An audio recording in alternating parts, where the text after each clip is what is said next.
Wow, how could that be? The giant defeated by a little girl? Is there any story behind that spectacular fight?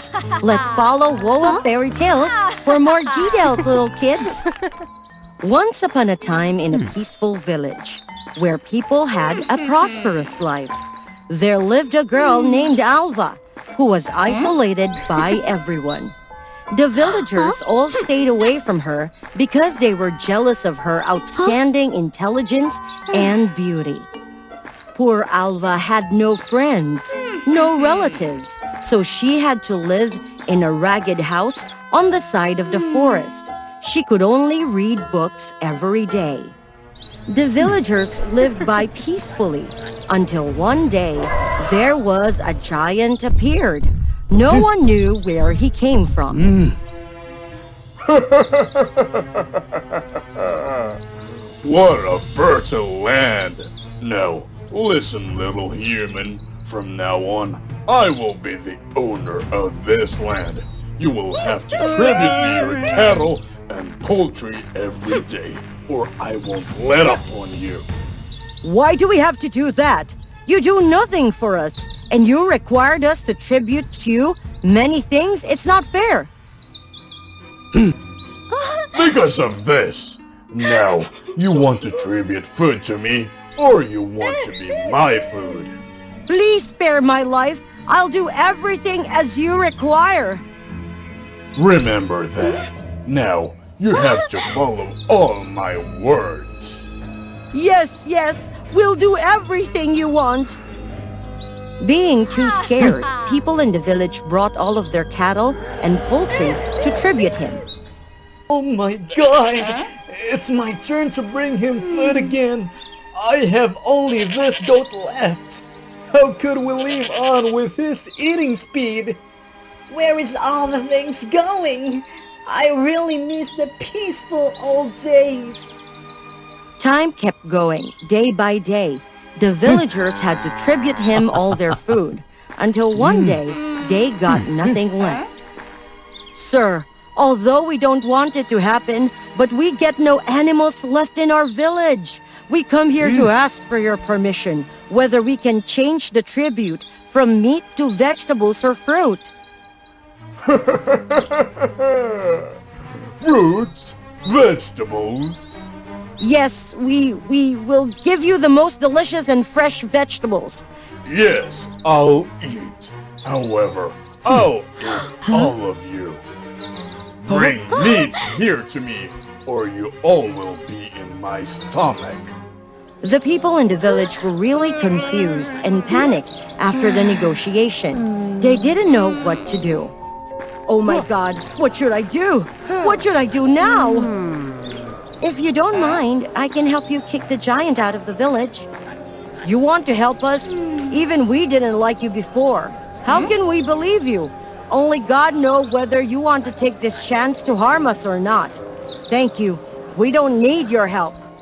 Alva was really sad while hearing that, but she didn't want to leave the villager in danger. She decided to do it by herself. Alva came back to prepare a black rope, a grand shell, a little oil, a torch, and a sickle. She brought all the things to a cave, which located near the giant's place. She prepared everything and waited for the chance. At that time, the villagers could think about any other way. They had to flock to the giant's cave to have another negotiation. I warned all of you, but you didn't know who you are. Now, I will make all of you reunite in my stomach! While the villagers were crouching down in fear, there was a loud roar from the nearby cave, attracting the attention of the giant. Who is screaming out there and waking me up? Who are you? How dare you be bossy like that? I'm the Giant Lord, the greatest giant in this world. Stop bragging! I don't believe that there is any giant who is bigger than me. If you say you are the Giant Lord, then prove it! Alva held the torch, poured a little oil into it, and blew it hard, making the fire go out of the cave. How? Scary, huh? I just need a scream. It's enough to burn you out. I still don't believe. Just a small fire. It cannot prove anything. So keep your eyes open wide and see. Just one of my hair can squeeze you, making you immobile. I don't believe. Your hair can do nothing to me. I just need to move my arm. It will be cut off immediately.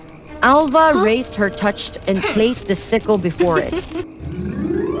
The shadow of the sickle on the cave wall looked like a giant nail. So look at it carefully. Just my sharp nail can beat you up and teach you a lesson. The giant was really scared. He hesitantly came closer to look clearer at the nail. Unfortunately, Alva was so careless that he could see half of her body revealed behind the rock. Knowing that he was fooled, the giant quickly rushed to the cave. He rushed there to attack Alva, making her dodge in panic. Alva came up with an idea. She threw the torch towards the giant, making him startled and stepped back. Then Alva could run out of the cave. Seeing Alva getting out of the cave, the villagers realized that Alva had ignored all the dangers to find a way to save them. They were touched and regretful. Together, they stood in front of her to cover and protect Alva. They used the logs and threw it toward the giant, making him hurt and move backwards. Alva looked around and saw that there was a lot of vines. She picked them and told the villagers her plan. Everyone, move aside and throw up the vines to tie him up. Following her words, they moved aside, threw towards the giant to tie his legs, and called each other to pull him down. After pulling him down, together they came closer to tie him up. As you see, we are small, but when we unite together, we could easily defeat you. If you were smart, you'd better stay away from here and don't ever think about bullying anyone anymore. If you don't do that, we will never let up on you. Yes. I will listen to you. Then Alva untied him after escaping from the vines. The giant immediately ran away without turning his head back and never came back. Alva, on behalf of the villagers, I'm sorry for everything. We were bad. We were jealous with you. We isolated you. But you still... It's all right. I will never blame you all. From now on, we will live happily together.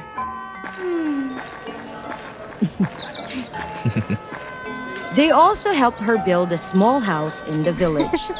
From that moment, they lived happily together forever after. Do you believe in guardian angels? They are the ones who will be by your side, caring for and protecting you throughout your life. Please subscribe to WOA Fairy Tales to follow the story. Today was an important day for 3 apprentice angels named Riley, Nora, and Brooklyn. Before you officially become guardian angels, you must care for Sasha, a recently departed soul. This is a very special soul, and her reincarnation process needs to go smoothly. Keep going. The 3 angels couldn't understand why they needed all 3 of them to care for such a small soul. However, they were certain that the Archangel had a worthy reason for it. What happened? Where am I? Stay calm. You are in heaven, and we will help you through the reincarnation process. Reincarnation? But... In the evening before, Sasha was strolling when she got hit by a horse-drawn carriage running at a frightening speed. When she opened her eyes, she found herself in heaven. She couldn't accept that her life had ended so abruptly. The scar on her face must be from that accident. All three of them led Sasha to the Castle of Designation. Huh? This is your music box. Huh? Every soul needs to embrace their destiny and the limited time they have on Earth. After passing away, each soul is given a music box to reflect their life.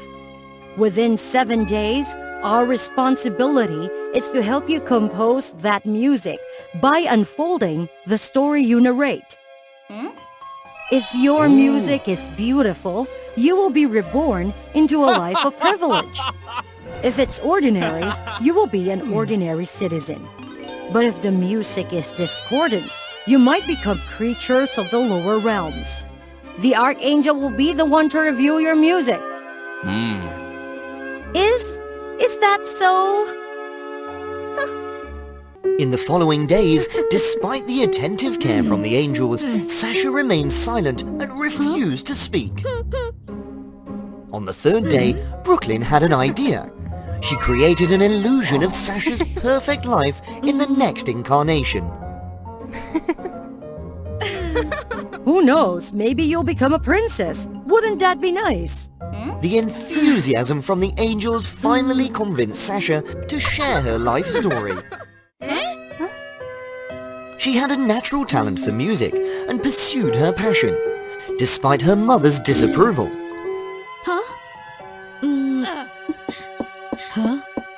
At the age of 16, she shined when she performed for the king at the city's Grand Theatre.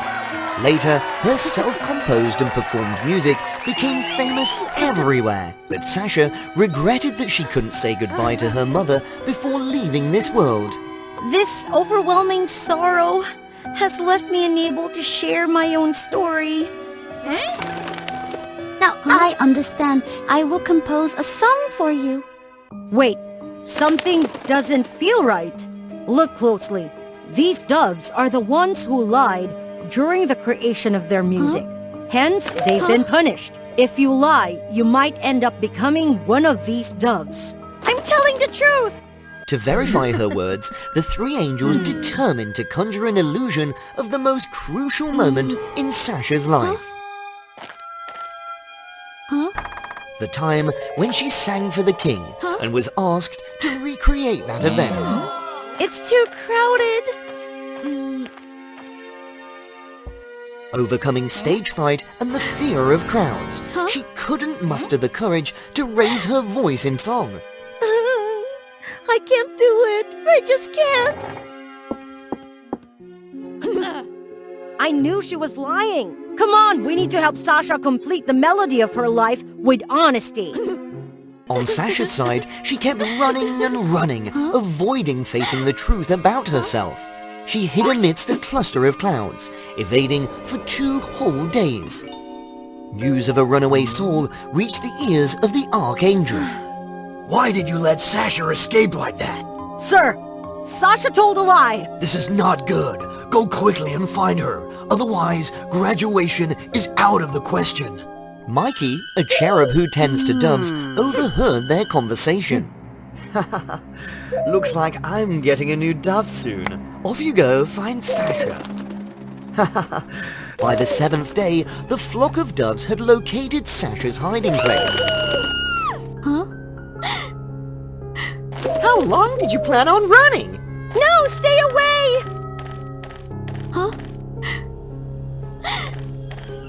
Unintentionally, she stumbled upon a mirror of truth, forcing her to confront her most dreadful memories. Sasha's family were impoverished farmers. They discouraged her from including in lofty dreams and instead urged her to find a stable job. Thus, they forbade her from singing. Nevertheless, Sasha rebelled against her mother's wishes and entered a music contest. There, she was terrified by the audience and the stern judges. Unable to sing, she discovered she suffered from stage fright. In a rush, Sasha tried to escape but tripped and gained a scar on her face. Afterward, Sasha's self-esteem plummeted. She retreated to a simple life, only daring to sing in the presence of close family. Throughout her life, her melody remained incomplete. Thanks to this mirror, I've learned the truth about you. From now on, you belong to my dove flock. Sasha lost all memories of her past life, blindly following Mikey. The trio of angels searched futilely for Sasha everywhere. We might never graduate after all. Then, when they saw Mikey with a new dove, the dove bore a scar on its face, just like Sasha. Look, it seems Mikey has turned Sasha into that dove. They temporarily used a control spell on Mikey and rescued Sasha just in time. However, Sasha now remembered nothing and couldn't speak anymore. Our only choice is to take Sasha to the memory vault. The memory vault contained every soul's recollections. Gather around.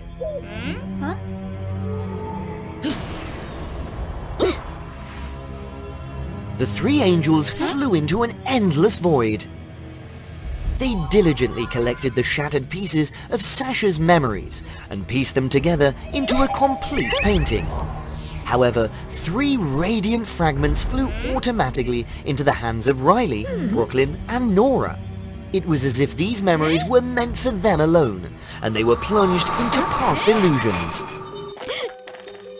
In a moment when Sasha was rejected at the singing contest, she visited a park and sang alone. Unbeknownst to Sasha, her soothing melody had consoled a crippled girl on her final day. Following a quarrel with her mother about her lack of talent, Sasha stumbled upon an abandoned cat and adopted it. She cared for the cat daily and sang to it. The cat fell ill and passed away, causing Sasha immense grief. Sasha had once helped a troubled child from an unhappy family. She would visit the child daily, singing to bring joy. But the child disappeared unexpectedly. Since then, Sasha shied away from making friends and lived in self-doubt. So, we're the people Sasha helped in the past. After all 3 passed away in their previous lives, they became angels due to their pure and virtuous souls. Yet, they had forgotten Sasha, who had comforted them with her singing in their final moments. This was the true reason why the Archangel wanted them to care for Sasha. Sasha regained her memories and returned to her former self. I'm truly sorry, everyone. I've always been burdened by the meaningless life I've led, which made me unable to face the truth. But your voice carried us through those dark days. You have a gift. Just believe in yourself. Finally, they succeeded in composing the perfect melody based on Sasha's life. I'm ready now. Please listen. However, the music abruptly stopped midway.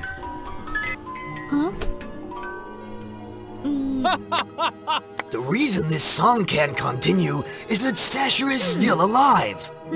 This was my plan to help you regain your confidence. Also, for the trio of angels to recognize their benefactor. From now on, you're officially guardians, protecting Sasha and humanity. Sasha had the chance to live once more. One life was enough for her to live passionately with her dreams. In the end, she completed her magnificent melody.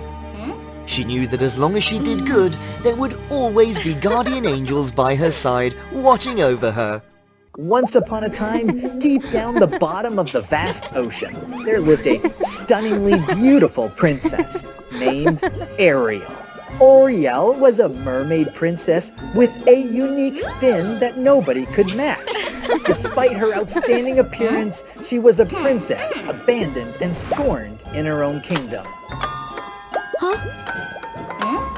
While other mermaids could gracefully swim and showcase their flexible talents with their tails, Ariel found it extremely challenging. Despite having a beautiful tail, every attempt to showcase her skills became a source of mockery, which really disappointed the Sea King. How embarrassing! Is she really worthy of being a princess? Bridget, Ariel's sister, was a wicked and evil mermaid who was always jealous of Ariel's beauty. Witnessing Ariel's humiliation, Bridget took every opportunity to mock and belittle her. Oh, Ariel, is that what you call dancing? Ariel's pain was indescribable, and it seemed like she was hiding a secret. One day, while wandering, Ariel discovered a butterfly prince unconscious at the bottom of the vast ocean. Ariel created a sparkling bubble to help Aiden breathe underwater. With a compassionate heart, she quickly brought the prince back to take care of him. Thanks to Ariel's caring, the prince gradually recovered. Thank you for saving me.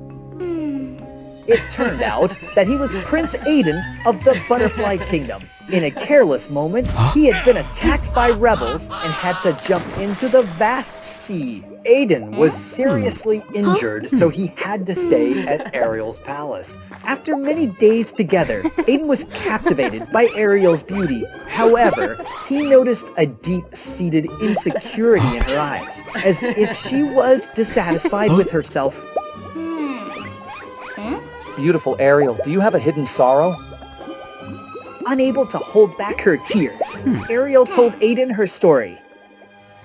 She used to be the most skilled dancer in the kingdom, earning admiration from everyone. Her father, the Sea King, was proud of her and gave her a star-shaped necklace, placing high expectations on her. However, while rescuing a poor fisherman, a large rock crushed her beautiful tail, turning it into a mere means of movement without the ability to dance. The upcoming celebration of the Sea King's longevity involved a talent competition among the mermaid princesses. The chosen princess would inherit the rule of the Mermaid Kingdom. Ariel, despite her reluctance to fight for power, understood the dire consequence of allowing Bridget, an extremely cruel individual who resorted to violence to solve problems and look down on smaller creatures, to rule the kingdom. She feared that if Bridget took control, a disaster would be certain to unfold. Therefore, Ariel was always filled with sadness and anxiety, dreading the possibility that she might not be able to triumph over Bridget's cruelty and save the kingdom from impending doom. Feeling Ariel's pure kindness, Aiden offered to help. However, he faced difficulty moving underwater. Despite being unable to dance, Ariel excelled in swimming. She taught Aiden how to swim and breathe underwater easily. Strangely, a butterfly prince, used to flying high, adapted effortlessly to swimming in the vast ocean. Aiden and Ariel began training and dancing. The initial days were tough, but with determination, both refused to give up. Aiden selflessly shared a magical butterfly gem, allowing Ariel to grow a pair of wings. Surprisingly, a mermaid possessed butterfly wings of extraordinary beauty. Aiden took Ariel out of the sea, flying high above the clouds. Ariel, now able to both swim and soar in the sky, shattered her limitations. Bound together for many days, Aiden and Ariel developed feelings for each other. However, Aiden had to return to his butterfly kingdom to fulfill unfinished missions. They reluctantly parted ways. Alone, Ariel persevered in practicing with her butterfly wings, the gift Aiden left behind, hoping to win against Bridget's cruelty. Bridget immediately realized the threat while seeing Ariel excellent like that. Not letting Ariel overcome her, Bridget planned to harm Ariel. Returning home after exhausting training for hours, Ariel, fatigued, went to rest. Seizing the opportunity, Bridget stole Ariel's precious gem. Without the wings, Ariel is just a discarded thing. And the celebration day finally came. While Bridget reveled in Ariel's impending failure, Ariel anxiously realized her missing gem. The Sea King appeared and the competition began. Bridget showcased her exquisite skills, capturing the audience's attention. Suddenly, she grew a pair of wings identical to Ariel's, to everyone's excitement. Realizing that Bridget had stolen her wings, Ariel was furious. She never expected her sister to resort to such deceit. Then it was Ariel's turn, with no other choice but to face reality and start dancing. As expected, she was met with mocking laughter and contemptuous looks. How useless! Is that what you call dancing? Only Bridget deserves to be our queen. The Sea King sighed, deeply disappointed with the daughter he trusted the most. Ariel, overwhelmed with shame, burst into tears. Suddenly, a magical light shone on her, shocking everyone. It was Aiden appearing amidst the astonished crowd. Ignoring the surroundings, he quickly comforted Ariel with sweet and warm words. Beautiful Ariel, I believe in you. Don't worry, I will always be here for you. Aiden's comforting words breathed life and hope into Ariel. No longer fearful, she confidently displayed her extraordinary dancing skills, leaving everyone in awe and amazement. She even knew how to use the sunlight to make her mermaid tail sparkle like a diamond, captivating everyone's attention. Her father King beamed with pride and joy watching his daughter's stunning performance.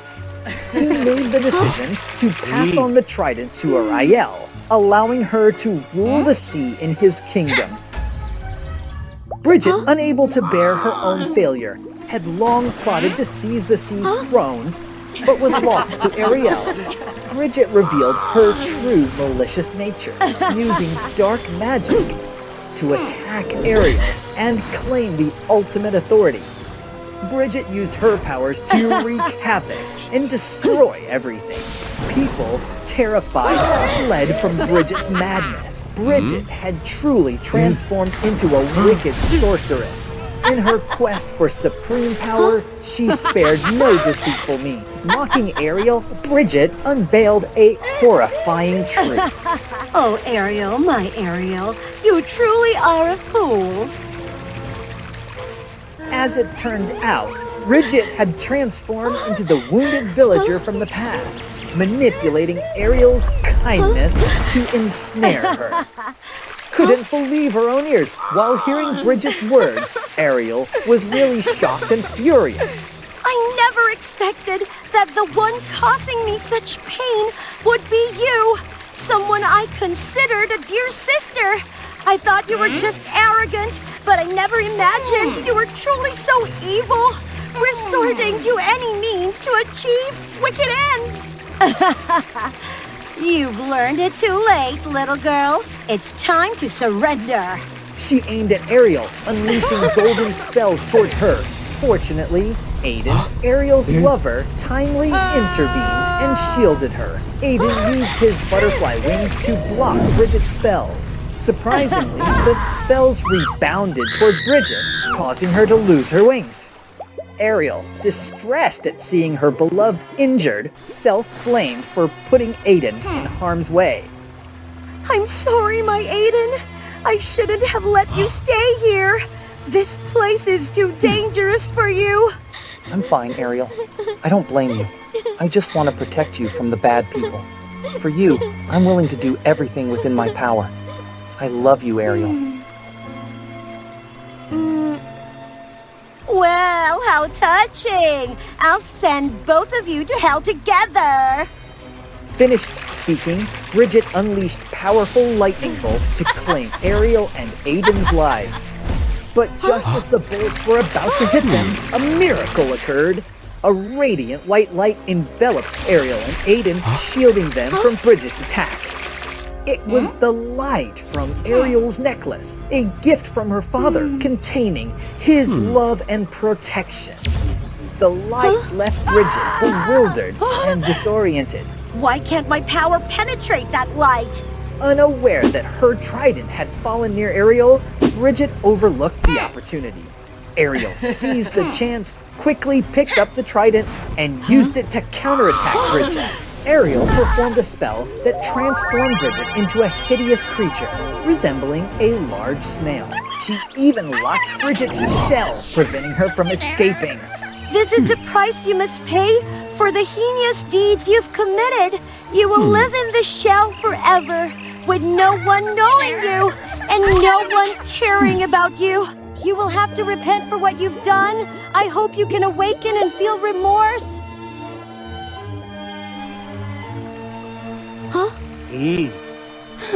After defeating Bridget, Ariel ascended to the throne as the Queen of the Mermaids, ruling the seas with love and respect from the people. Every day, Ariel did not forget Aiden. Aiden, the butterfly prince unable to exist under the sea, returned to his own kingdom to fulfill his mission. But his heart always remained with Ariel. He could never forget her. The two would meet at the edge of the ocean. They would embrace tightly, and a magical thing happened. She could fly high in the deep blue sky. Despite lacking butterfly wings, she could soar freely like a bird. Ariel was surprised and overjoyed. Perhaps it was her perseverance and unwavering compassion that touched the divine, leading to the bestowment of this miraculous power. From then on, Ariel and Aiden lived happily ever after. The night fell. The shimmering lights reflected on the surface of the pond created an atmosphere of mystery and beauty. For generations, the Swan tribe had mastered the art of ballet.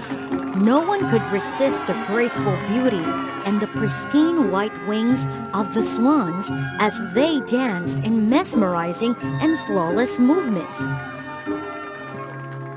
Princess Chloe, the unique daughter of the king, was entrusted with the important task of inheriting the golden throne of the Swan tribe.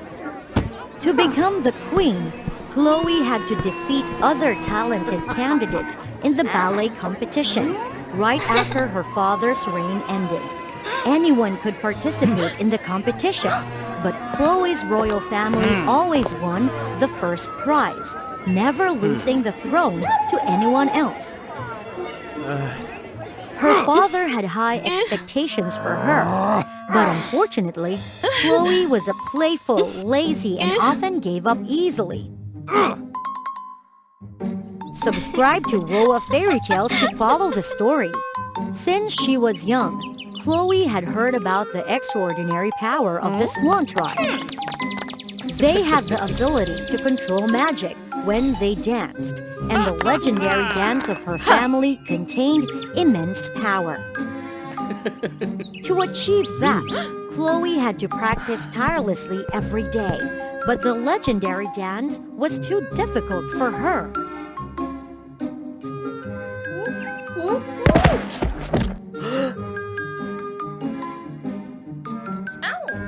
Get up.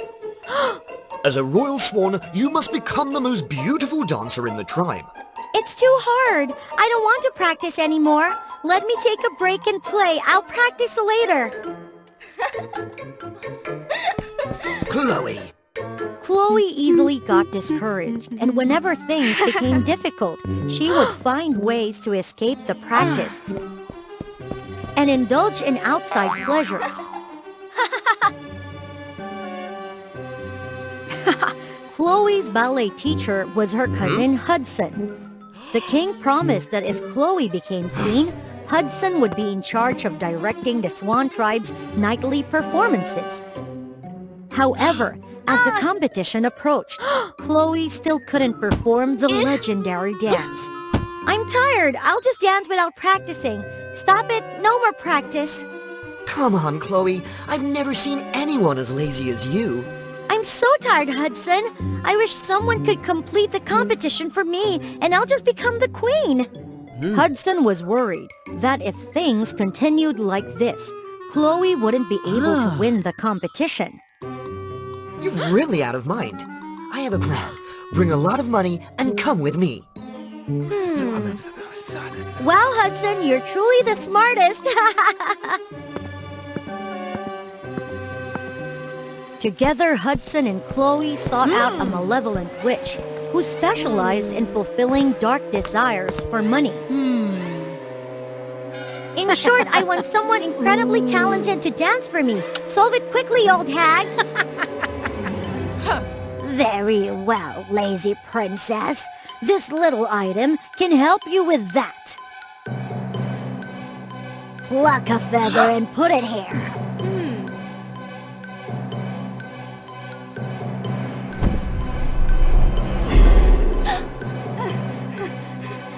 After a while, the liquid transformed into a replica of Chloe, looking exactly like her, but with dark-colored wings and attire. Oh, it's truly magical. Indeed. She looks just like you in every detail. No, she's not. She has dark attire and wings. What? Look again.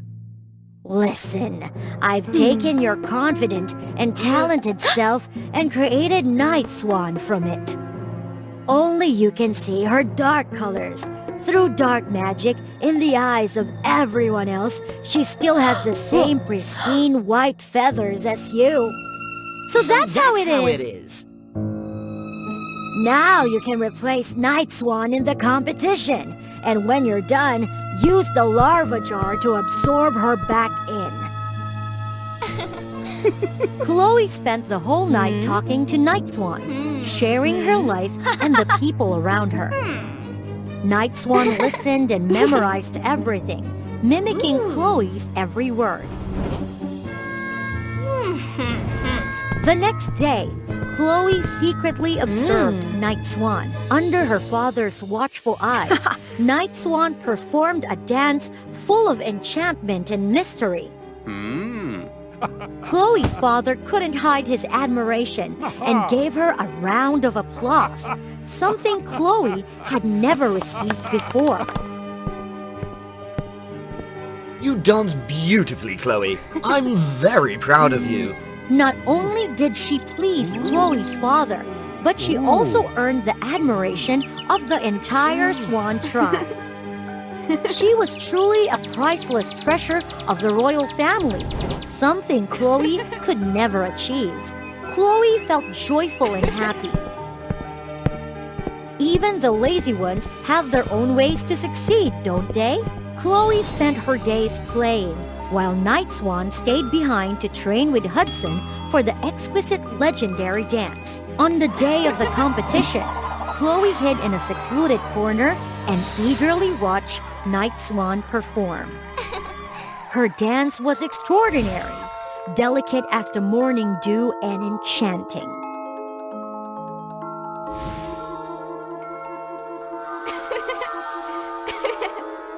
Everyone erupted in a thunderous applause.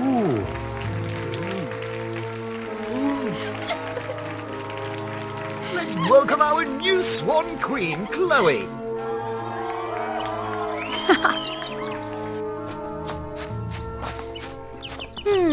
Thank you. You did great. I don't need you anymore. You're not only lazy but also foolish. Did you really think you could control me?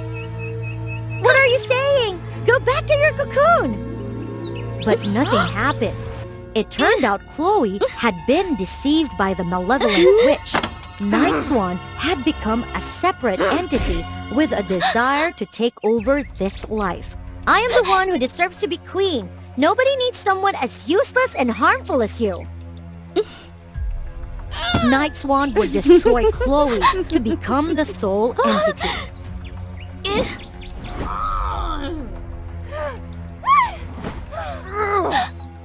Give up, princess. Surrender your body to me. Never!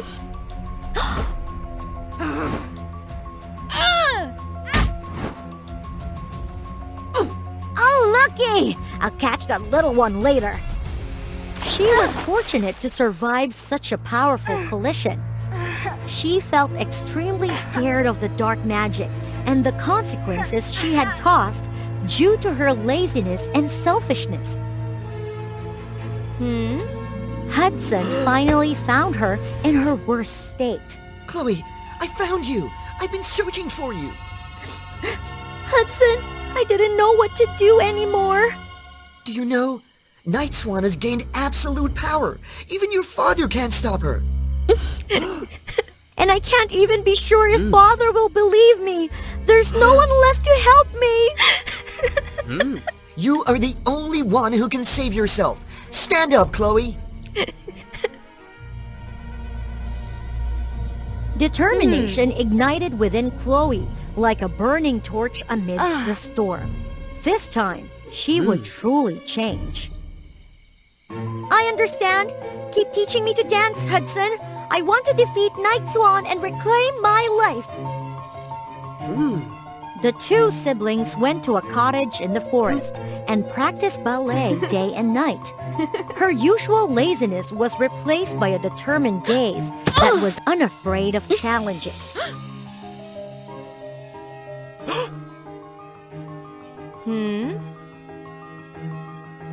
After 3 months of training, Chloe finally succeeded in performing the legendary dance and unlocking the extraordinary power of the swan.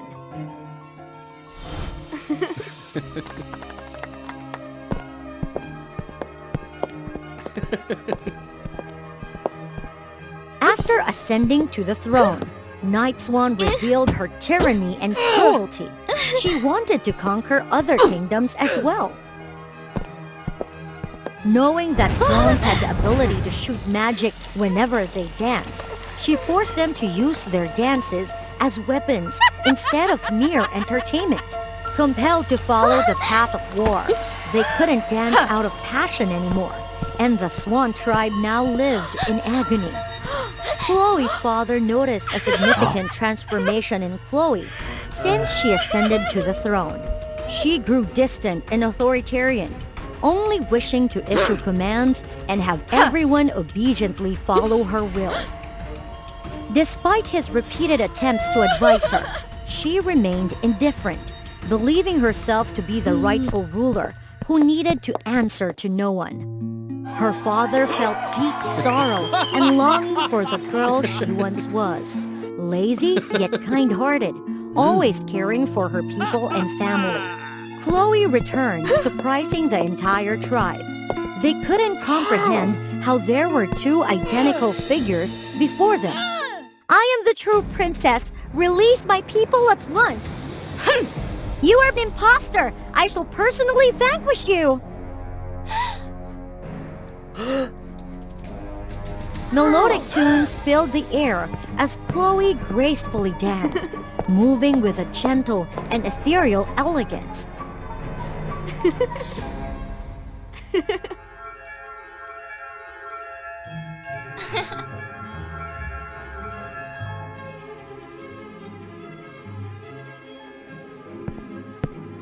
In contrast, Night Swan possessed a seductive and commanding dance, exhibiting powerful and unpredictable movements.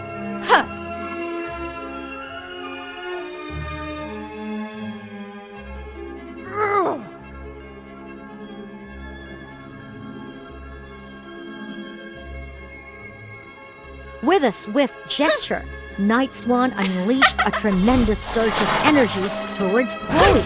Chloe retaliated with a radiant beam of light. Yeah. She exerted all her strength, pulling Chloe closer, seeking to merge with her. Chloe found herself completely overpowered, unable to break free.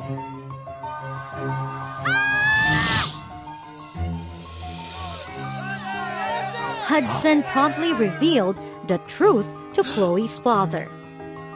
Chloe's father gazed at Night Swan with perplexity. Through his eyes, he beheld a replica that gleamed as lustrously as Chloe once did. Cease your deceitful words! Where are my soldiers? Take him away! As Chloe delved into Night Swan's subconscious, she found herself entranced in a world of darkness and gloom. I am defeated. Oh, if only I had heeded my father's words. I truly am the most wretched child. Suddenly, Chloe glimpsed fleeting fragments of memories, witnessing her father's words of encouragement and unwavering support, urging her towards success. Oh, Chloe, endeavor is a journey of relentless determination and discipline. Keep striving, my dear. I have faith in you. Soon, images of the two of them, joyfully admiring the graceful performances of the Swan tribe, unfolded before her eyes. They danced with fervent passion, upholding an age-old tradition that could never be shattered. These fragments of cherished memories enveloped Chloe with a newfound strength. Determined, Chloe set out to find anything that could aid her escape from this predicament. She traversed the endless expanse of nothingness until at last she discovered a strand of radiant white swan feather.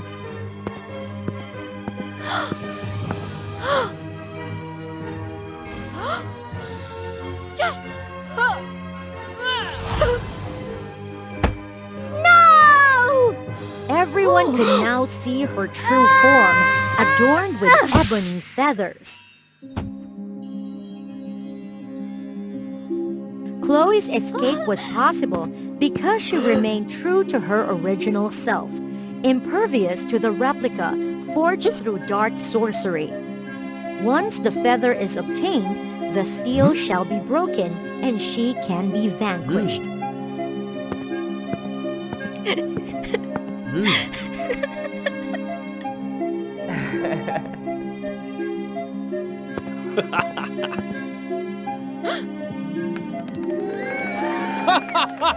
Chloe came to realize that maturity entailed not only accepting responsibility, but also dedicating oneself to relentless self-improvement in order to achieve success.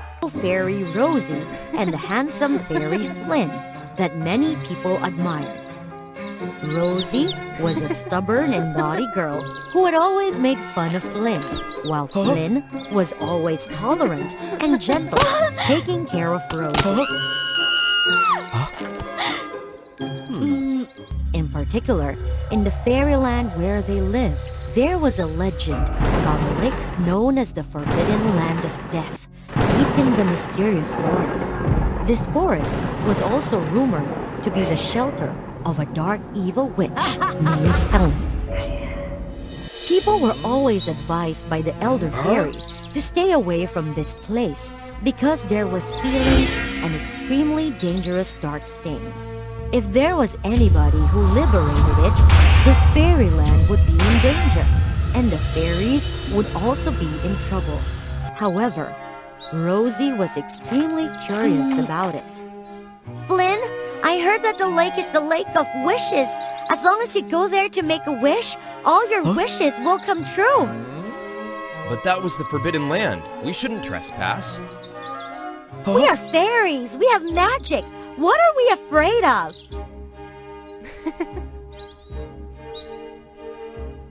I want to go there to make a wish for our love. Then Rosie took Flynn's hand and pulled him to the door of the mysterious forest. Flynn worried and stopped Rosie. Rosie, I don't think we should disobey the Elder. What if we put everyone in danger? I only go there to make a wish. I won't cause any danger. If you don't come with me, I will go alone. After that, Rosie ran away and walked through the door of the forest. Flynn worried and hurried to chase her. As soon as they walked through the forest, both of them were dumbfounded. In front of them was a wonderfully brilliant and sparkling scene. Oh, how beautiful this place is. Come on, Flynn. Let's go to the Lake of Wishes. But the elder told... Just a wish. It won't take too long. Don't you love me? Flynn helplessly followed Rosie to the end of the forest. Rosie. I, Flynn, we wish that we would love each other forever and ever. When their hands just touched the water surface, a black vortex rose from the bottom of the lake, bringing a terrible laugh. Finally, I'm freed! Suddenly, the forest became dark. Black smoke spread, and the witch with a sinister face appeared. Who are you? Where did you come from? Me? I am the one who was sealed by your elder fairy for thousands of years in this cold, deep lake. Just now, I was freed by the two of you. We did nothing. Yes, you did nothing, but your selfishness with insistence on doing what you want, Rosie, and your frustration but helplessness. Flynn is the key for me to be released. You are the legendary Dark Witch Helen? That's right, it's me. Hearing that, Flynn worriedly pulled Rosie's hand and ran away. Wanna run away? It's not that easy. Rosie angrily turned around to fight the witch. But before she could do anything, a huge bolt of magic rushed towards her. Help me! Flynn, wake up! It was my fault. I am so selfish. This guilty feeling of yours is so great! The more negative emotions you have, the stronger I become. You are so cruel. Evil is the power of strength. Remember the old days? I used to spread fear and jealousy to this fairyland, making the fairies riotous and turn to slaughter each other, which helped my strength increase enormously. I thought I would become the reigning queen here, but I never thought that your elder took everything from me and sealed me in the cold lake bottom for 1,000 years. How lonely it was. Because you deserve it. A person like you will be alone for the rest of your life. Then all of us will be trying the taste of solitude together. And it will start with you. Watch me. The witch shot magic at the two of them. But to her surprise, her magic was repelled by their love. Impossible! That is the power of love, which you can never have. That is also the thing that broke your seal. Negative emotion has no power. I tell you what power is. Yeah! After saying that, Rosie tried her best to shoot magic bolts at the witch, but her strength could not match the witch's dark power. Are you confident about your love? Then I will use Flynn to practice magic and make Flynn hate you! That hatred will make me stronger than ever. And you will have to suffer excruciating pain. Wait and see! Rosie panicked and ran to Flynn, but it was too late. The witch took him away. Flynn! Flynn! Oh, my Flynn! Rosie was extremely regretful and worried. Because of her own impulsiveness and selfishness, she had put Flynn in danger, and the safety of the fairyland was also threatened. Rosie hastily flew over to beg for the elder's help. Elder, please help me. I broke the seal and freed the evil witch Helen. She took Flynn away. What do you say? Helen is freed? I only went to the forbidden land of death to make a wish. But who would have thought about? The elder sighed, looking at Rosie's wounds, and gently used healing magic for her. Actually, Helen is my sister, but she blindly followed the dark power, using people's negative emotions to build her strength. I did not mercilessly eliminate Helen, but locked her at the bottom of the lake. Then please let me know how to find Helen and win her over to correct my mistakes. This is a power gem. It will help you defeat Helen. It will need the strength of your love and your inner strengths to activate the power of this gem. I'll definitely do it, but where should I find Helen? This is the place where Helen is hiding. Hurry to get there before Helen successfully practices magic. If not, Flynn would be extremely dangerous. Rosie bowed her head to thank the elder, and then she took the gem to rescue Flynn. At that time, in the swamp, the witch Helen was consistently transferring the power of darkness to control and change Flynn. Poor Flynn! That selfish Rosie has abandoned you and ran away! She only loves herself, always doing whatever she wants regardless of your feelings. No way. Rosie will definitely come and save me. Ha ha ha ha! You trusted her blindly! Rosie is never going here. She had found a new love. That's impossible. The love and trust in Flynn weakened and gradually turned into anger and despair, making Helen extremely happy, and her strength also increased. When Rosie overcame many difficulties to reach the end of Hera's swamp, Flynn was completely conquered by Helen. Flynn, I'm here to save you. Sorry, you're too late. Now let's see the strength of your love. Flynn, quickly destroy Rosie.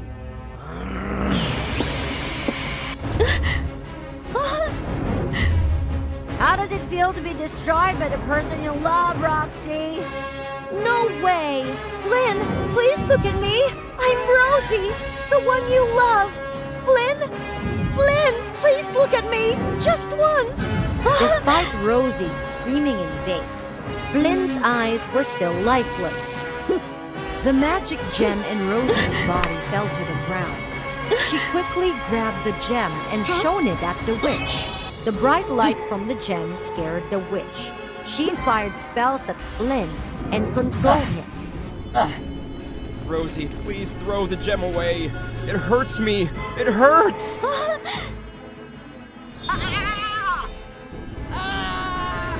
What should I do, Flynn? I don't want you to suffer at all. Because of the one I love, I lost my only chance to eliminate the evil witch. Flynn looked at Rosie's tormented eyes, as if his eyes were shining with love. He slowly walked up to her and called softly. Rosie, my Rosie. Helen, seeing this, panicked and used magic to fascinate Flynn. Flynn, she was just acting. She deserves it for leaving you. Rosie looked into Flynn's eyes and felt his love. So she was very emotional and rushed to Flynn and hugged him. You recognize me, don't you? You remember me, don't you? We were hand in hand and made a wish in the Forbidden Lake that you would have always protected me. Flynn, I love you. The kiss from that intense pure love awakened Flynn and freed him from the dark magic of the witch.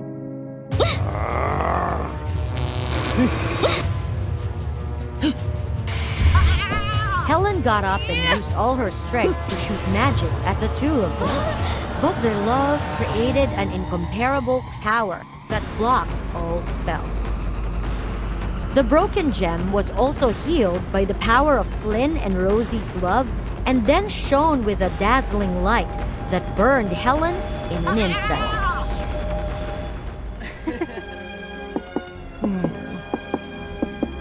The two returned to the fairyland and gave the gem back to the elder. They were agreed to hold the wedding carefully by the elder. On the day of the wedding, the elder gave the magic gem to Flynn and Rosie. I am a monster, and during every full moon, a dreadful event will occur to me.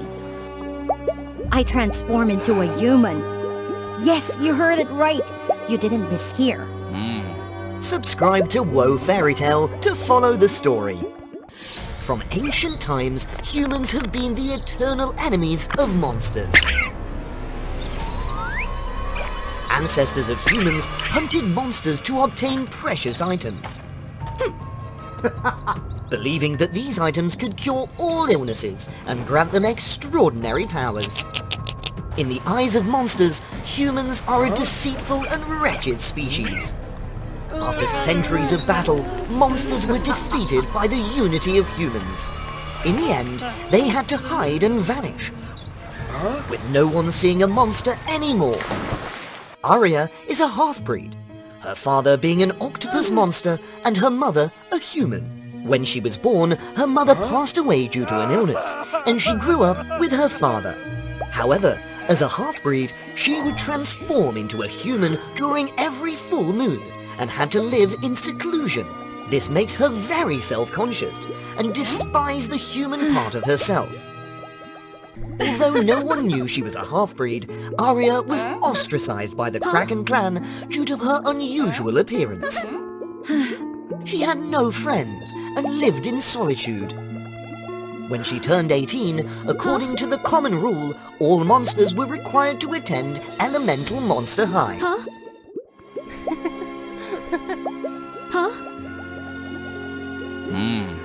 You'll start school tomorrow. Try to make friends with other monsters and never reveal your half-breed identity, all right? Yes, Father. Are you ready, my dear? Oh dear, do I have to go to school like this? Yes, it's the first day. It has to be grand. Accidentally, Aria bumped into the most famous trio of the school, Celine, Zara, and Layla. Celine, known for her delicate personality and aversion to dirt, became extremely annoyed. You little brat! Are you making fun of me? I'm sorry. Since you only have one eye, try to open it wider and look. Stop it, Celine. She already apologized. Go! After a few days of getting acquainted with the school, Aria understood the mission of Elemental Monster High, which was to teach monsters how to use their powers to protect themselves from humans. She reminded herself to give her best effort. Today is the day for testing your abilities. Show your strength to be classified.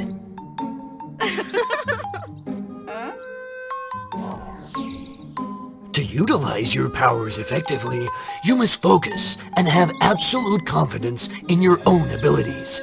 Well, what did you expect? It's a piece of cake.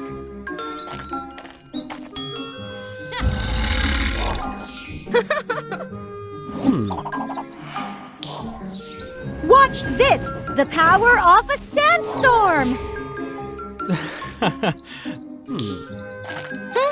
Don't think you can easily attack me. The power of blood, activate!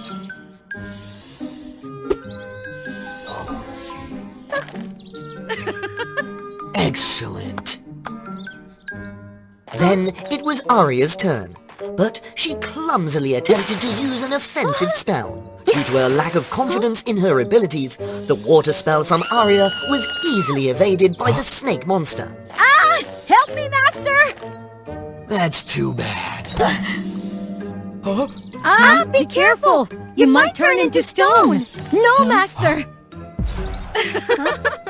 Well, what a mess.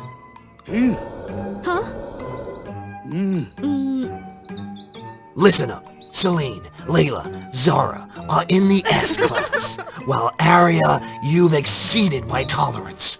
F class.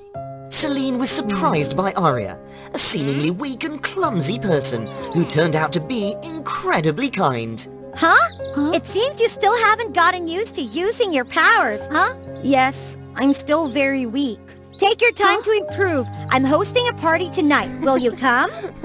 The party took place in the lavish castle of the vampire clan.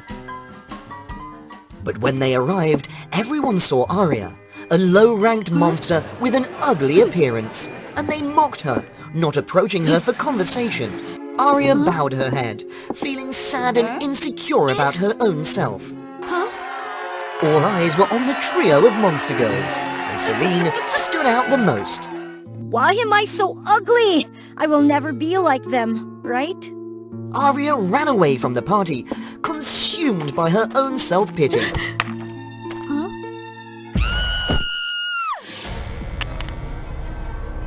Ah! It hurts so much! What kind of dark magic is this? On her forehead was the symbol of an octopus, catching Aria's attention, reminding her of her Kraken lineage. Suddenly, Celine, Layla and Zara entered. It was then that Celine revealed her dark plan of revenge. Celine had used dark magic from the vampire clan's ancient spellbook to summon this demon. Oh my, that's so creepy, Celine. Are you insane? You've become a demon and you're afraid of demons! The power of this demon will turn humans into monsters. From now on, we won't have to hide. We'll dominate the world. But for now, I don't know how to awaken it. Let's keep it here for the time being. But why do we have to do this? I saw with my own eyes how humans hunted and harmed my mother. That's why I vowed to eradicate humans from this world and avenge my mother. Join us! That monster must be connected to your Kraken lineage! Aria, always despising the human part within her, wanted to erase it, erase humans from the world. Thus, she agreed. Since joining the group, Aria gradually lost herself. Aria tried to keep up with them. Even though she found the monster food at the school revolting, Aria forced herself to eat it, pretending it was delicious. Aria even started collecting artifacts to resemble Layla. She slept for 12 hours a day like Zara. And she changed her appearance and acted cleanly like Celine. The friendship between them gradually became closer through joyful experiences. This was the first time Aria felt accepted. In addition, Aria often stayed in the library trying to awaken the demon from the underworld. Aria discovered that the only way was through a legendary sea stone of the Kraken clan. Several hundred years ago, the stone was created by sorcerers and was being transported to the royal family when it accidentally fell into the sea. Since then, the Kraken clan possessed it. This stone can only be activated on the full moon. Aria left the school and secretly dived into the deep sea to bring the sea stone back. Please use this stone to awaken the demon on the full moon, but I can't participate. I'm injured. Oh, are you okay? Yes, I'm fine. You guys go for it. How can I do it if I'm cursed as a human during the full moon? But it's all right. Just one more day. On the night of the full moon, Aria indeed transformed into a human. With no other choice, she had to escape in embarrassment. How awful! I hate myself. Ouch! Are you alright? I'm fine, just stay away. He thought she was a visitor and took her around the village. Upon arriving in the village, they saw people throwing tomatoes at each other. Seeing her curiosity, he explained that it was the tomato throwing festival, a special ritual where the locals pray for a fruitful harvest in the new year. Aria acted disgusted, but under the enthusiasm of everyone, she quickly assimilated and joined them. She also visited a museum and learned that monster hunting had long been banned. The hunters had received fitting punishments. Celine's plan was a mistake. Humans had changed. They didn't deserve to be destroyed. But it was too late. The other three girls had awakened the demon. It attacked the village and turned all the villagers into hideous creatures. Aria returned to school in horror. Success! Now the human world will face destruction. No! Celine! The demon has returned! It's out of control! Be careful, it might attack! Ah! This is so frustrating! But it was too powerful for the three of them. They started feeling remorse for what they had caused. The demon will destroy everything. Everyone, stay calm! We will fight against it together! Arya? It's you? What is happening? Yes, I am a hybrid between human and monster. You can blame me or mock me, it doesn't matter. Now nothing else matters. I just want to save everyone. The three monster girls were shocked to learn that their longtime friend turned out to be a hybrid. But before they could question her, they had to keep the demon occupied. Seriously, you've exhausted me, Arya! Because the sea stone belonged to humans, only those with human traits could pull it out of the demon. Let's go, everyone! As soon as the stone was pulled out, the demon disappeared, and all the cursed beings turned back into humans. The chaos was resolved. Arya stepped forward and explained everything. How humans had imposed a ban on monster hunting long ago. Arya, ever since I met you, everything has been chaotic. But you have given me true friendship. That's right! We understand now. From now on, humans and monsters will live in peace. Since then, Arya no longer felt insecure about her human side.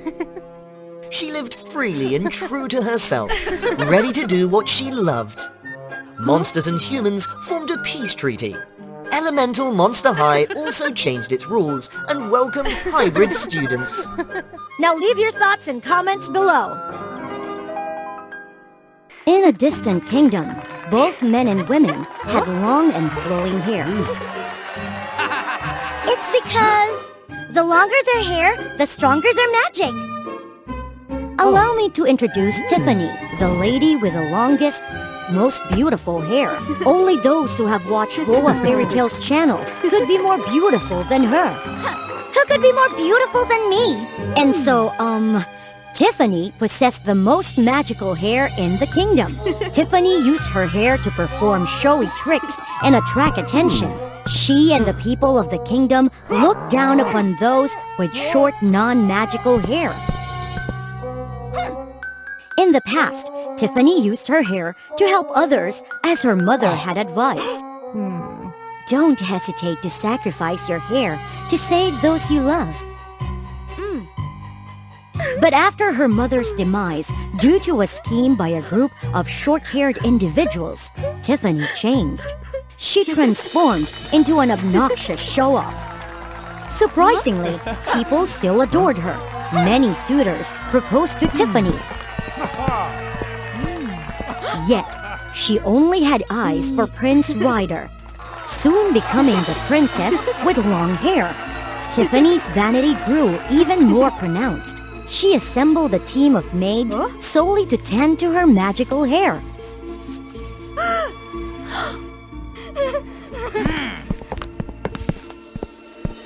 The finest hair care elixirs were served for her alone. She compelled Ryder to organize weekly parties for her to flaunt her hair. Watch this! Behold the radiant glow of my hair. Nonetheless, Ryder continued to indulge his wife. But everything changed when Tiffany had an accident. This can't be, isn't it? When she awoke, the long-haired princess had lost something more precious than her life. Ah! Are you awake now? What did you do to my hair? Who are you? I'm Tonsa. I found you lost in the forest, Your Highness. Your hair had already vanished by then. I had to bring you here. Where is here? The village of Short Hair. What? I have to stay here? If you go back, they would cast you aside. And who's to say they would recognize you?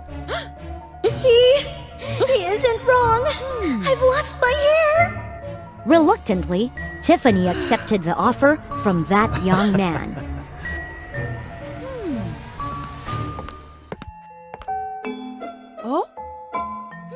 To live here, she had to work. Real work, not just using her magical hair.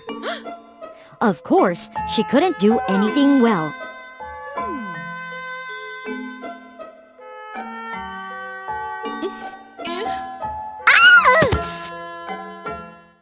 Disliking farming, she began serving the long-haired folk. And she truly didn't excel at anything. How can hair brushing even cause fires? Despite the hardships, Tiffany didn't dare return. She was too ashamed, and no one recognized her.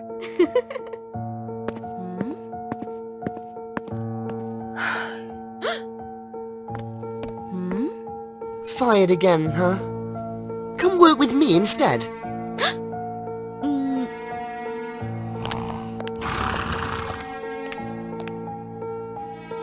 Before she could start, though... Newcomer, huh? Your hair isn't even as long as a horse's tail! Only then did she realize how insufferable she used to be. Surprisingly, Tonsor stood up for her. He even accepted losing his job to save her.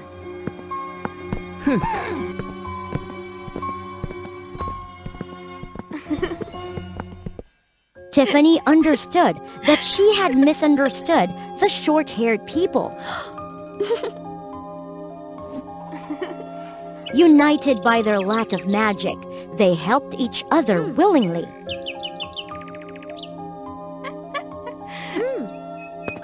Tonsor and the short-haired people especially helped Tiffany a lot. Oh hey, who asked for help? Gradually, a connection formed between the two.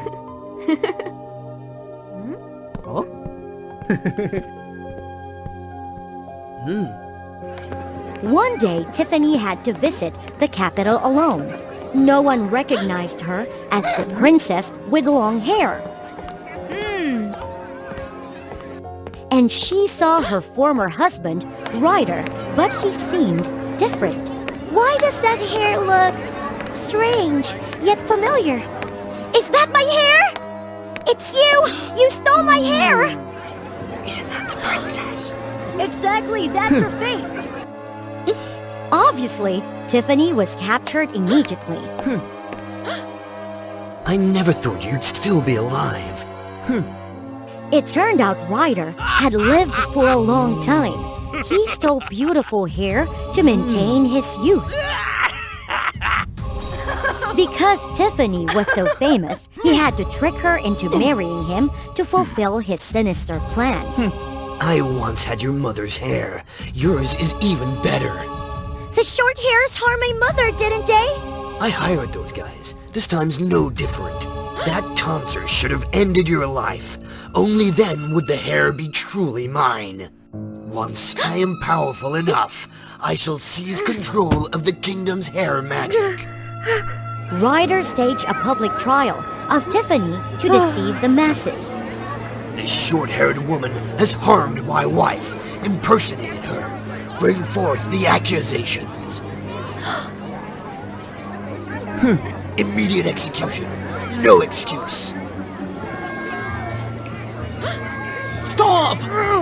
Tonsor suddenly appeared, exposing all of Ryder's wrongdoing. That hair identical to the princess's former locks? I knew it instantly! A forgery! And then everyone's hair shall belong to me. And you too.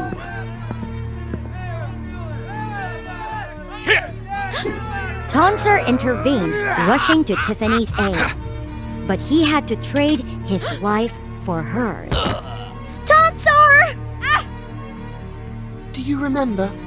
We've known each other for a long time. It was you who saved me. I've loved you since then. I cut off your hair deceived the prince and hid you. I'm sorry. I'm so sorry. No! No! Miraculously, Tiffany's emotions triggered her hair's magic. I know. I can't let you live. Ah! Her hair punished Ryder and returned to her. However, the new magic wasn't powerful enough to save Tonsor. Don't hesitate to sacrifice your hair to save those you love. She decided to sacrifice all her hair to harness its full power.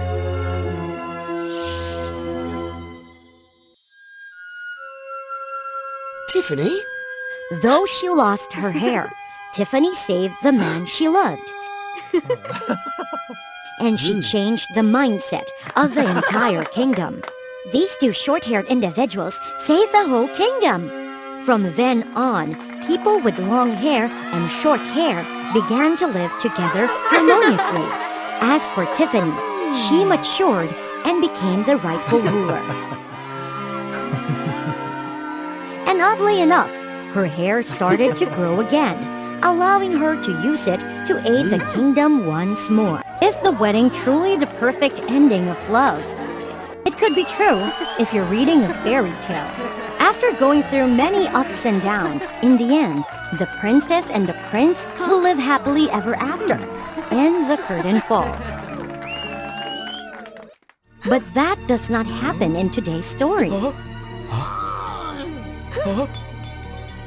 Let me go! Let me go, Cupid, and get divorced now! Right now! That beautiful princess named Selena from the Moon Kingdom and a valiant prince named Nova from the Starland.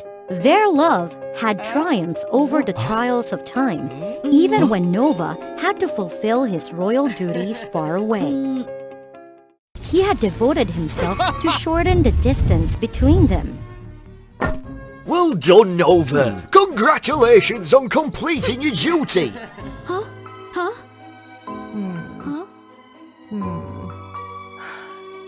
On the other hand, Selena was willing to give up the chance to become the heir of Skyland. To accept Nova's proposal, they were both unaware that love, though nurtured for many years with sacrifices and efforts, might not be enough to sustain their happiness. After 5 years of marriage, the Moon Princess and the Star Prince decided to part ways.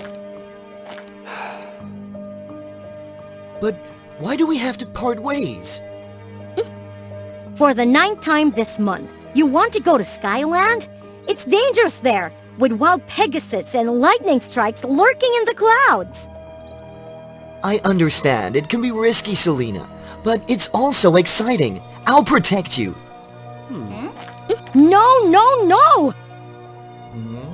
I'm terrified of those dangerous journeys! It turned out that the timid princess only desired a peaceful life, while her husband longed for adventurous escapades across the vast sky.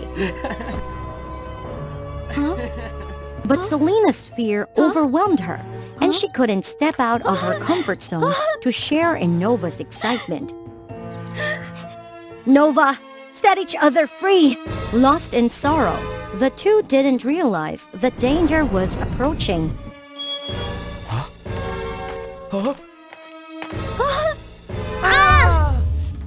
Selena? Make your choice, my child. Unable to believe her eyes, Selena found herself thrust back 5 years into the past, to the day she decided not to come to Skyland and accept Nova's proposal. If given a second chance, she would. I will go to Skyland. Meanwhile, the loud explosion brought Nova into the future, 5 years ahead. Daddy!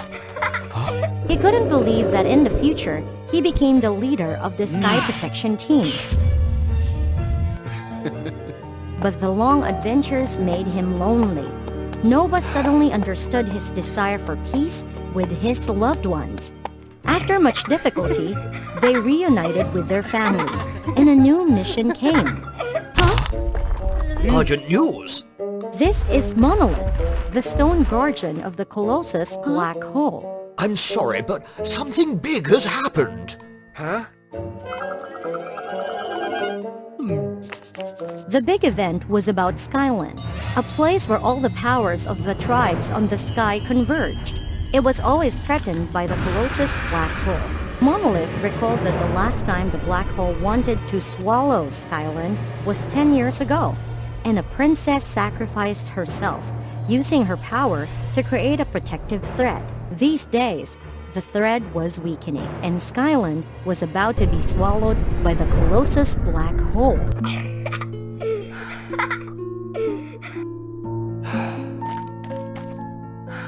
We'll go to Skyland. Though she had been here for a few days, Selena, the Moon Princess, hesitated and only roamed around the Moon Island, where the power of her homeland was hidden, chasing after the warm light. Suddenly, a meteor shower came from nowhere. No! Selena, I've heard a lot about you. I'm Monolith. Monolith enthusiastically wanted to take her around Skyland, but the timid princess was not willing. No. Come on, not everyone can come here. Those words made Selena think of Nova. One day, I will come to Skyland. Suddenly, she also wanted to experience the adventure that her husband always desired. It turned out that the large Pegasus were not fierce. It turned out that the clouds were not always filled with lightning or burning sun rays. They were soft and magical. It turned out that this was the happiness that Nova always talked about. Looking back, she realized that Nova never wanted to leave her. He just wanted to explore this wonderful sky together with Selena. Nova, I'm sorry. But just as Selena worried, along with the joy, every adventure always had dangers lurking. Hold on to me!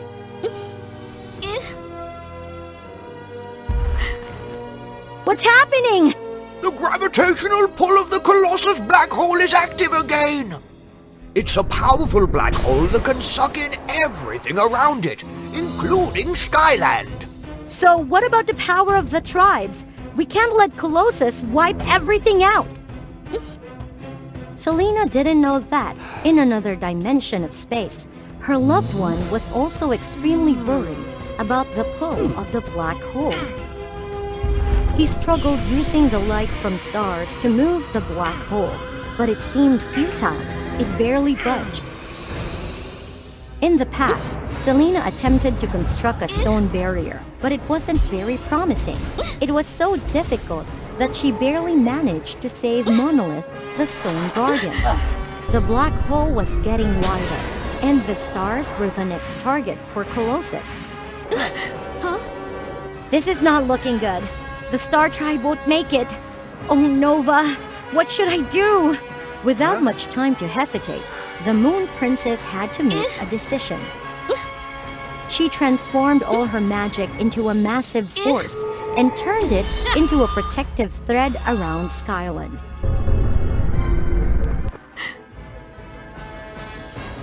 Nova, I love you. Selena was exhausted and almost out of strength. Tell Nova I picked up this gemstone from Skyland to give to him. I'm sorry for everything. Finally, Skyland was peaceful again. But in the future, the Colossus black hole continued to release violent storms, like monsters ready to swallow everything. Its current prey was the power of the moon. This worried Nova greatly. Selena?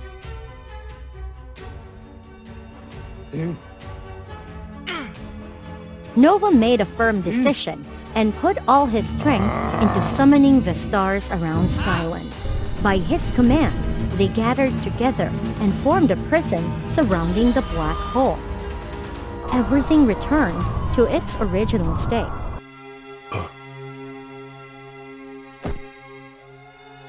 bring this to my wife. Tell her I love her. I'm sorry. Thus, in the 2 dimensions of space, the Moon Princess and the Star Prince disappeared in the suffering of the Stone Man monolith. What a wonderful love story!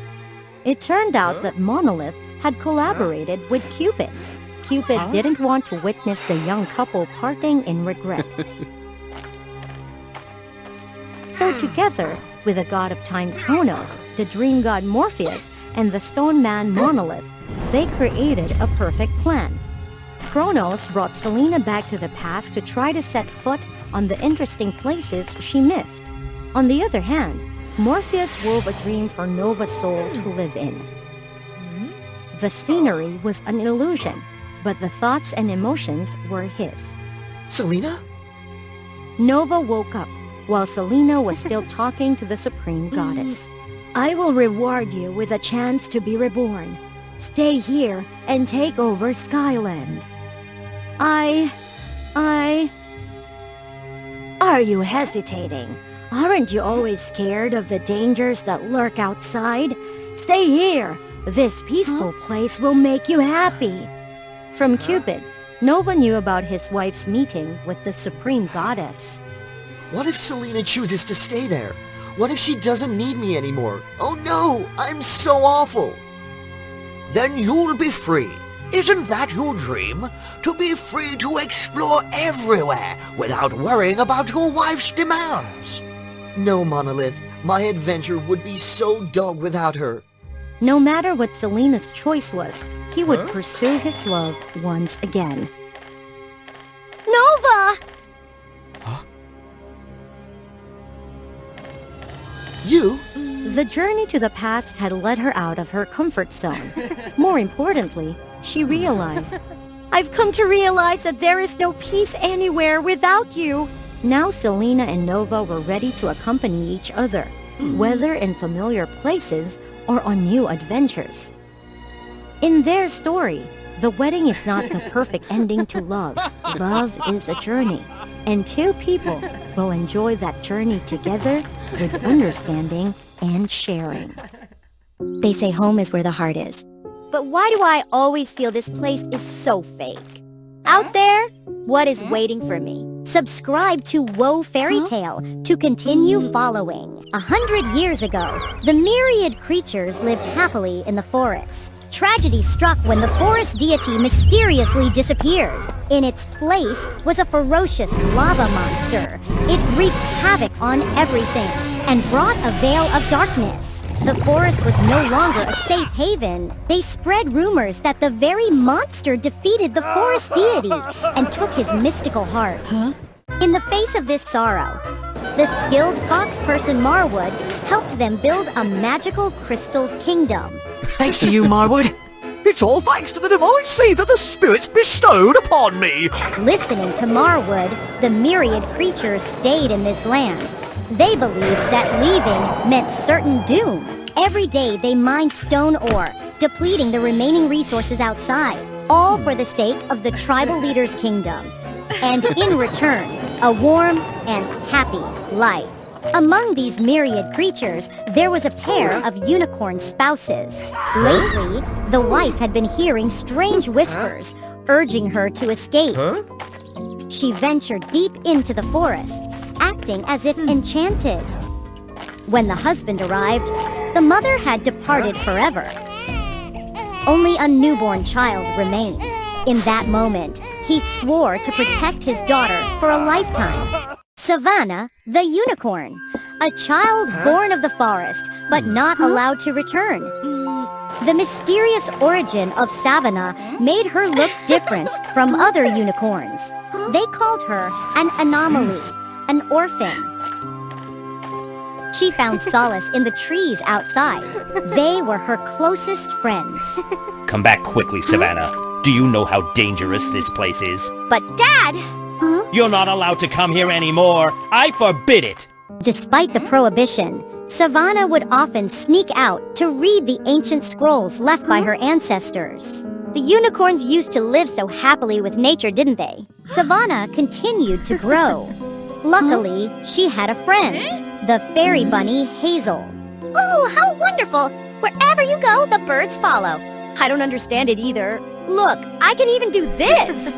But the strange occurrences didn't stop there.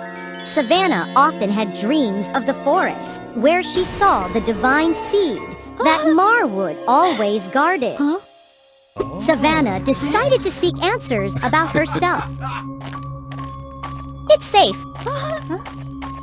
Immediately, both of them were pulled into a magical, virtual world. Under the warm light of the enchanted forest, Savannah and Hazel frolicked freely on the lush meadows.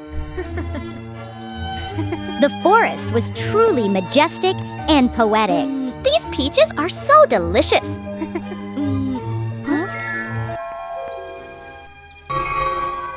Please, return my heart. Give it back to me.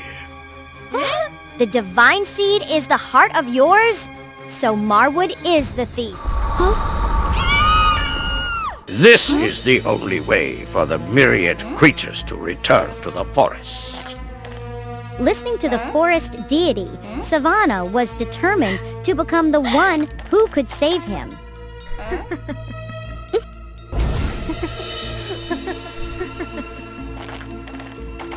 Little did they know that taking the divine seed also meant the Crystal Kingdom would crumble. The seal broke and the swamp creatures surged in, incredibly dangerous. Wait there! I'll bring the seed back! As soon as they set foot in the real forest, Savannah felt a surge of fairy power in her body. She unlocked a powerful ability to control plants. Watch this! The sky seemed to brighten as Savannah appeared, and the forest was liberated from the dark night. Following the guidance of the divine seed, they arrived at a dangerous mountain pass.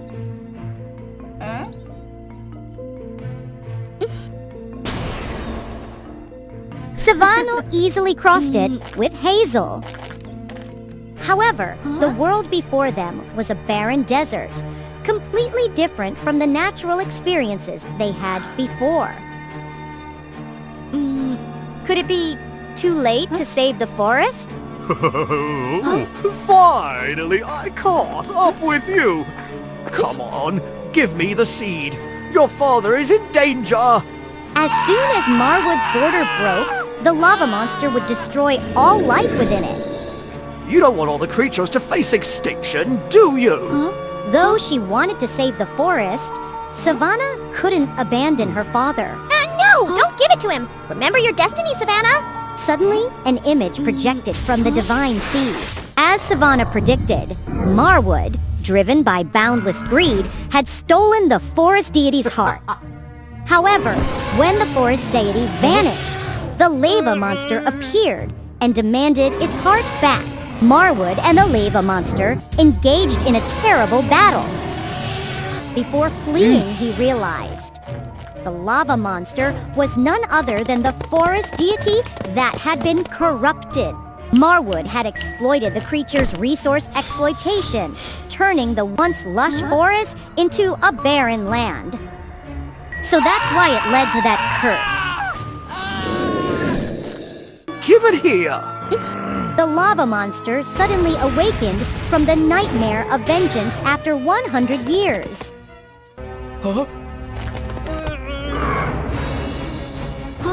Be careful, Savannah!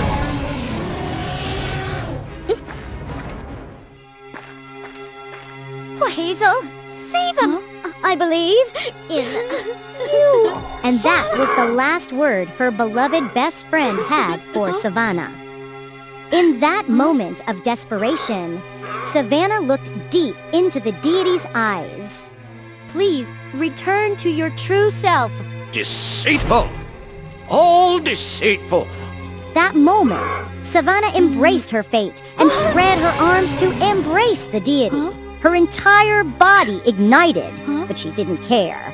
With intense hatred, the deity set its own heart ablaze.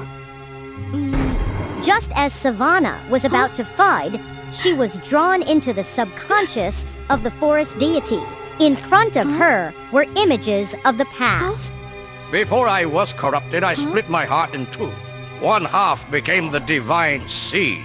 The other half was guarded by the forest spirits.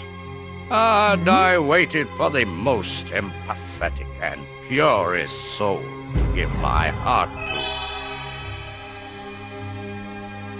to. You are the chosen one, Savannah. I can feel the heartbeat of the forest. The answer about herself that she had been seeking for so long. The past faded away, and a new vision appeared. Huh? Come on, Savannah, make your choice. Do you want to enjoy or challenge? Huh? Door number 1 will bring Savannah a comfortable life in the Crystal Kingdom. The forest deity will use its remaining power to let this land prosper for another 300 years. I will protect my family and all the creatures. At door number 2, Savannah will gain extraordinary power. Enough to bring the Forest Unicorn Tribe to a new forest. But this Oride land and the Crystal Kingdom will be forever destroyed, along with the creatures within. What will it be? I don't want to choose anything. It's too selfish. I just want to save you. Yes, I guessed correctly. You're ready.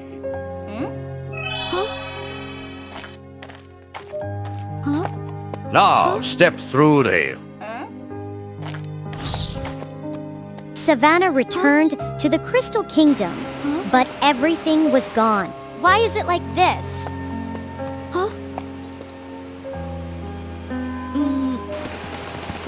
From now on, this forest will be re-established. Let me become the new forest deity, my dear. I no longer have the strength, but I trust you. Savannah embraced the forest deity one last time, bidding farewell. Then she used all her strength to regenerate each tree, creating a lush forest. The myriad creatures also pitched in to help. Marwood was imprisoned for his crimes. From then on, all the myriad creatures lived happily together. They no longer feared stepping out of their safe haven, but always aimed to protect nature and what was most genuine. Oh, the giant wolf wants to swallow the little girl and those brave gods? What's happening? Let's follow WOA Fairy Tales with today's story, little kids. Once upon a time, in a beautiful kingdom called Linoman, there lived a wealthy and talented king. His wife passed away prematurely, then he had to raise his daughter, Scatty Princess, by himself.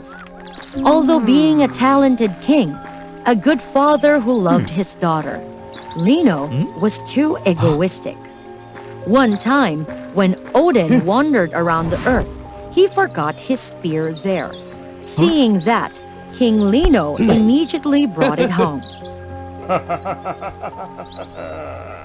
With the god spear and the wealth in my hand, my prosperity may be more than the gods.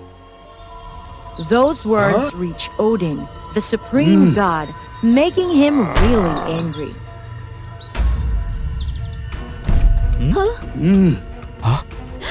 You are a human, but you dare to insult the gods? Your arrogance deserves to be punished. I will turn you into a stone statue for 100 years. Let's see whether you will still be arrogant or not. My great Odin! I know my father was so wrong when he arrogantly insulted you, but please forgive him. He's of an age. I can take the punishment for him. I will give up my princess status. I voluntarily go to Asgard to be your slave. I just want to ask you for forgiving my father this time. I can see you are a dutiful daughter. I will give him a chance. But there is a lot of work on Asgard Mount, and they're really heavy. Can you make it? Yes, I will try my best to atone for my father's sins. Odin agreed to bring Skadi to Asgard. From that moment, a hard and difficult journey was opened up before the little princess. Skadi followed Odin to the top of Asgard and started her works.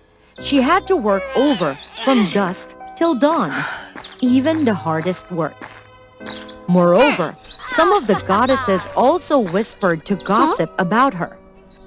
Once, she was carrying the water jar. Suddenly, a goddess tripped her. She lost her balance and fell forward. Luckily, Nord, the god of wind and sea, timely catched her. He held Skadi on his lap. They looked at each other passionately. Skadi was astonished for the while, then shyly pushed him out. Thank you! Working for a long time, Skadi really missed her home. My great Odin, I've been away for so long. My father is weak and old. Could you please have mercy on me and allow me to visit home? Yes, but you can leave for just one day. Thank you so much. I promise to come back here on time. After coming back and making sure that her father and the people were all safe, Skadi quickly went back to the foot of the Asgard for Heimdall to bring her back and continue her work.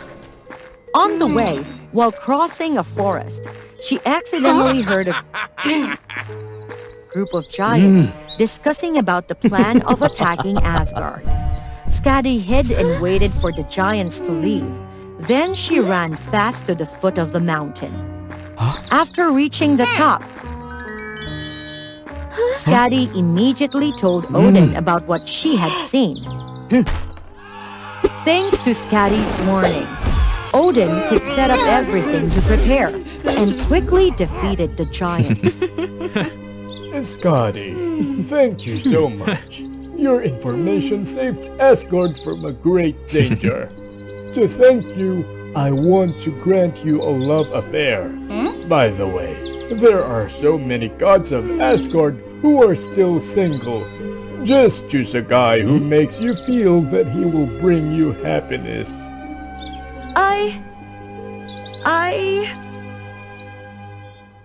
If you are still confused, I have a good way for you to do it. Odin came up with a plan. He hid Skadi along with other two goddesses, only their hands were revealed.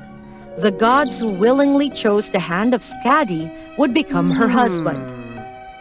Nord voluntarily took the first turn, and he was able to choose Skadi's hand. From that moment, they became spouses.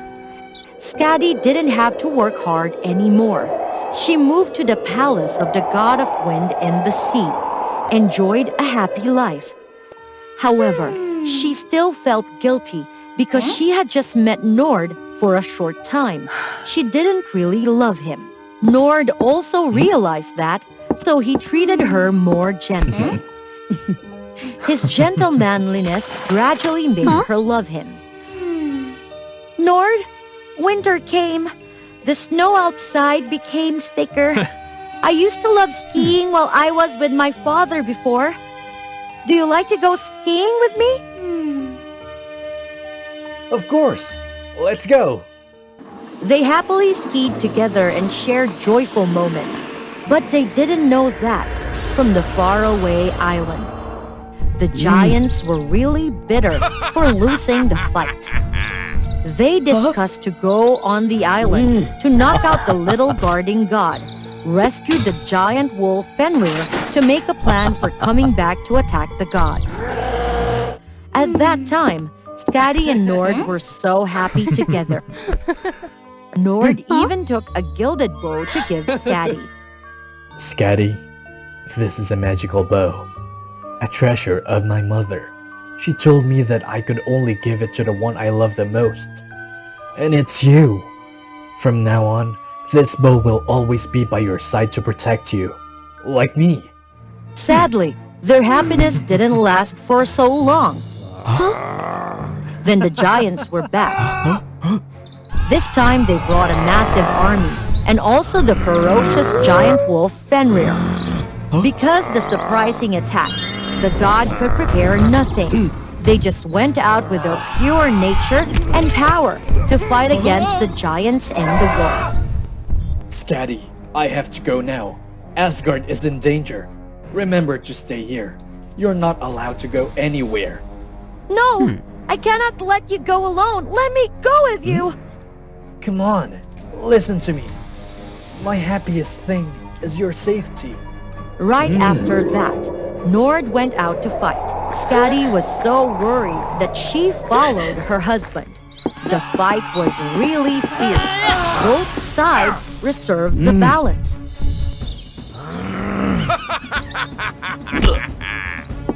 Nord bravely went forward in the fight with a giant wolf and gradually got exhausted.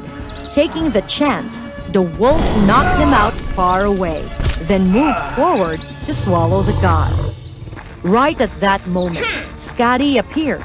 She used a black wooden bar from the roadside to slide fast on the snow to the wolf and threw a spear to it.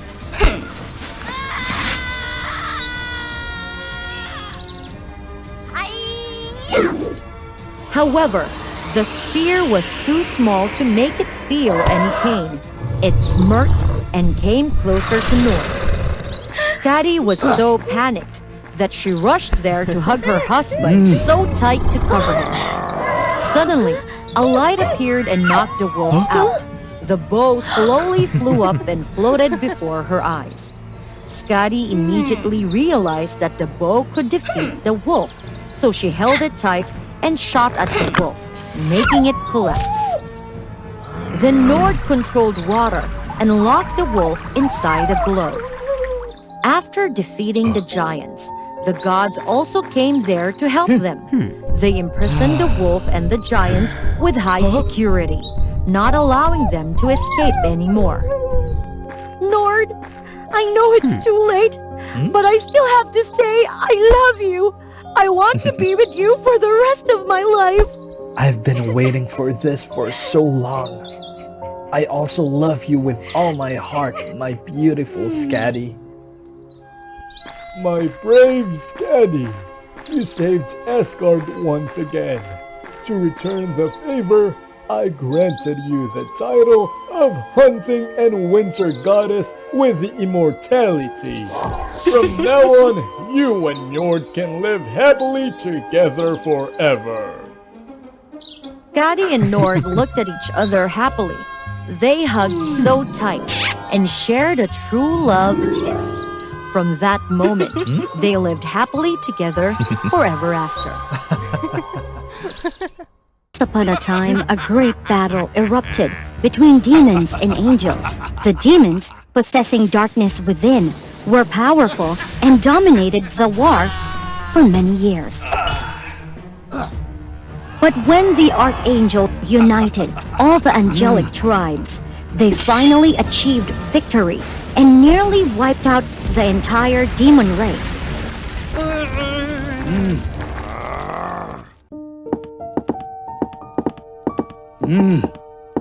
Almost, but not entirely.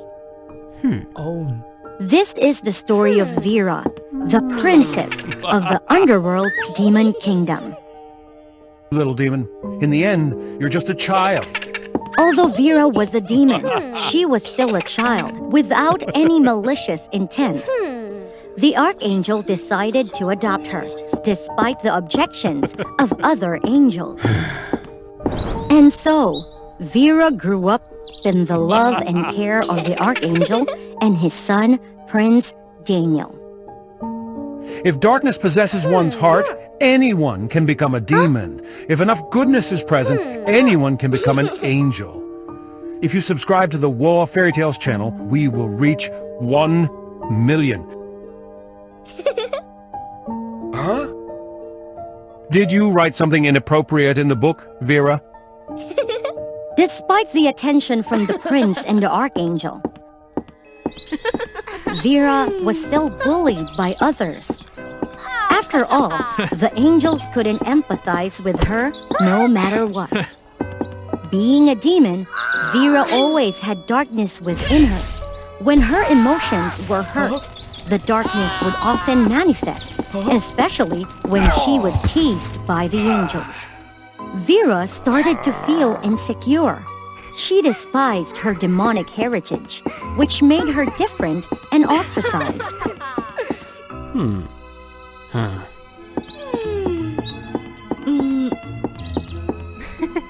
As she grew older, Vera developed feelings for Prince Daniel, one of the few people who treated her kindly. Of course, Vera concealed her emotions out of self-consciousness and also because...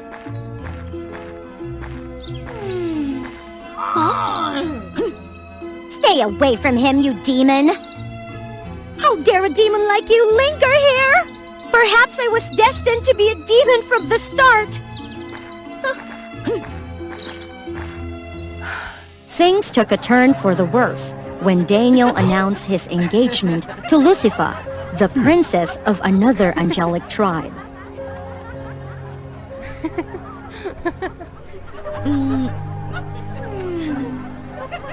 Daniel's closeness with Vera faded, partly due to his responsibility to the heavenly realm after his father's passing, and partly because...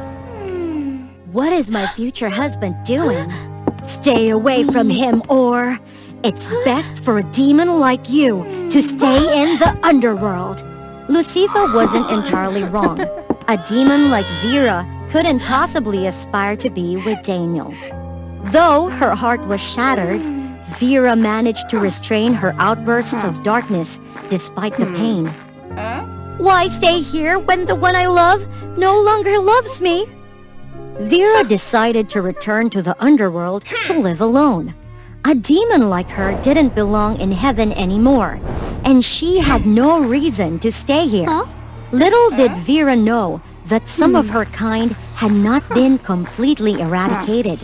There were still a few surviving demons hiding, evading the pursuit of the angels.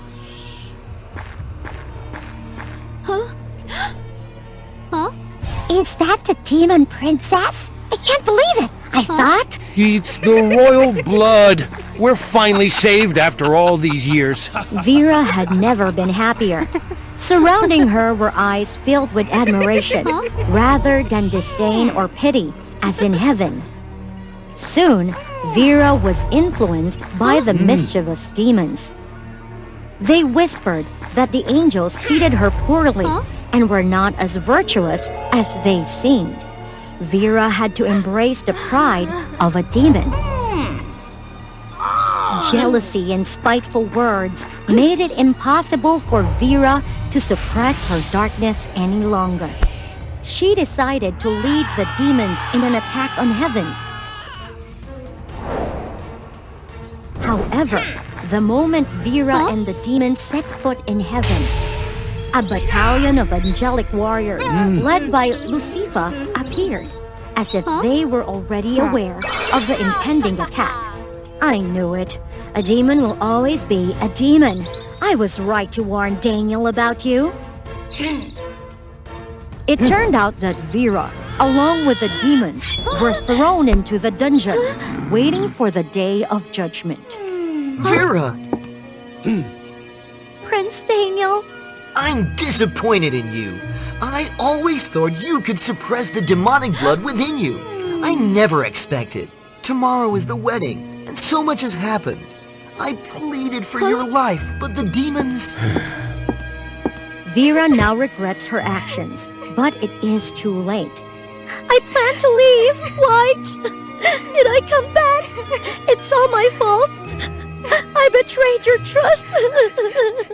Vera's dark nature has diminished significantly due to her remorse and love for Daniel. She decides to flee far away to avoid causing further trouble for the prince.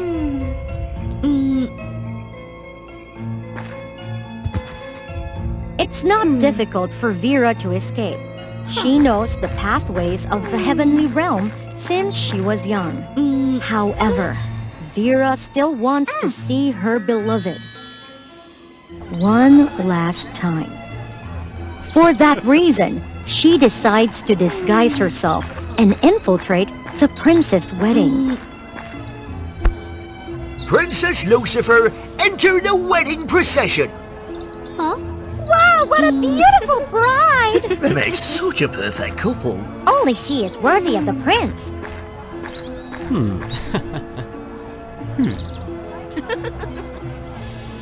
Time has come for Vera to leave. She can't bear to see her loved one hand in hand with someone else.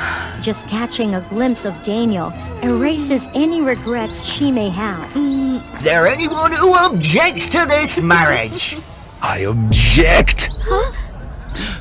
Why are these intruders causing chaos now? It turns out that the attackers of the wedding are the demons themselves. Lucifer, how dare you deceive us?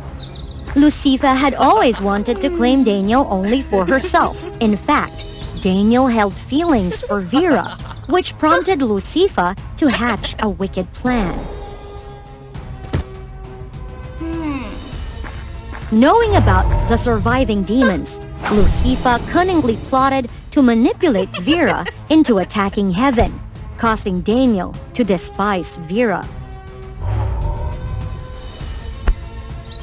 Lucifer, you promised to convince the angels not to pursue us, and now you abandon us to be judged. You monster, you demon! So it's true, Lucifer. I married you because you promised to remove the darkness from Vera, to help her no longer be a demon. So, you deceived me? It was all part of Lucifer's plan from the beginning. She wanted to possess Daniel's love, and further, to use him to rule over all angelic tribes. Enraged by being exposed, Lucifer's inherent wickedness blended with her emotions, transforming her into a full-fledged demon.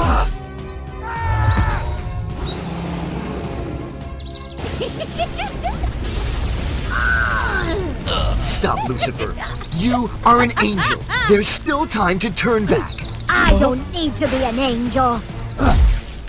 In that moment of heartless harm towards her beloved, the darkness of the demonic nature took hold of Lucifer completely. Oh heavens, it can't be... Lucifer's extreme cruelty allowed the evil within her to consume her, transforming her into a demon. A fallen angel of tremendous strength, Lucifer possessed both the power of an angel and a demon, making her unbeatable. I will deal with all of you. I have nothing left to lose. No more angels or demons. No, you won't! Oh, wow. Look who it is. Vera couldn't stay idle any longer. She decided to reveal her true identity. As the princess of the demon realm, Vera was inherently strong, even capable of matching Lucifer's power. A fierce battle ensued, with magical spells flying in all directions, endangering the angels and demons nearby. Vera couldn't ignore the situation. Regardless of everything, Daniel and the Archangel always taught her to become a good person.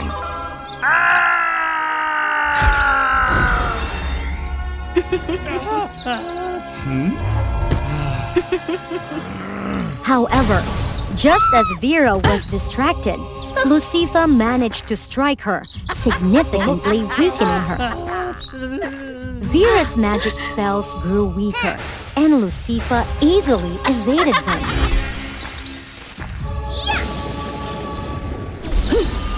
In the end, Vera was finally defeated by Lucifer's cunning and dirty tricks.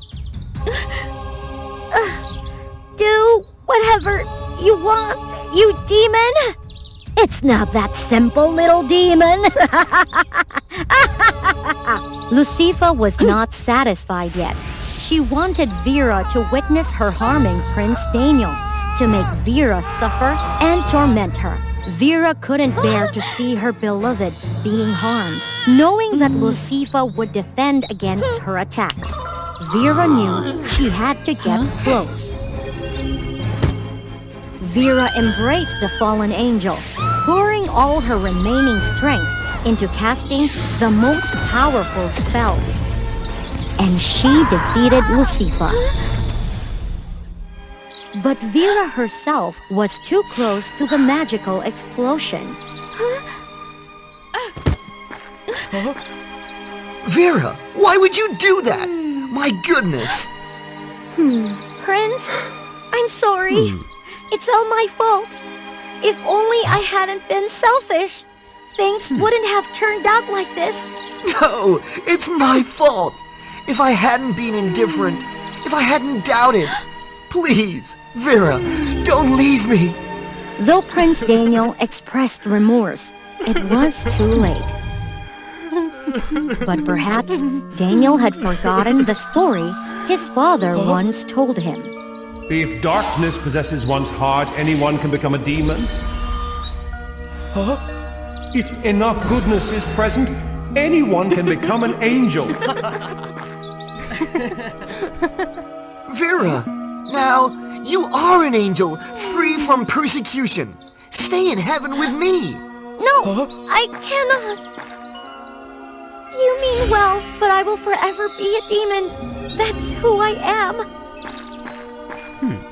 But I cannot stay with you if you keep wanting me to abandon my true self. And I must lead my kind. I cannot let them fall into despair again. Prince Daniel couldn't deny Vera's wish. He also convinced the angelic tribes to reconcile with the demons. After all, it was Vera, the princess of the demon realm, who sacrificed herself to save both races. Under the leadership of Queen Vera, demons no longer committed acts of wickedness.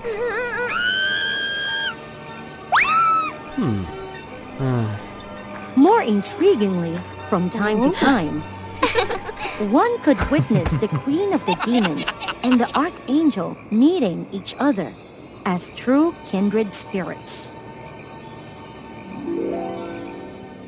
Fairy's kingdom of Lumina was a place that existed between two opposite realms, light and darkness, day butterflies and night butterflies.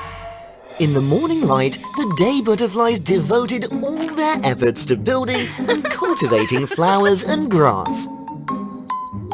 With each blooming flower, pollen was produced, nourishing not only the day butterflies, but also preserving the exquisite beauty of Lumina. As night fell, the night butterflies emerged. They carried the noble responsibility of guarding the soul gems and protecting the kingdom from evil.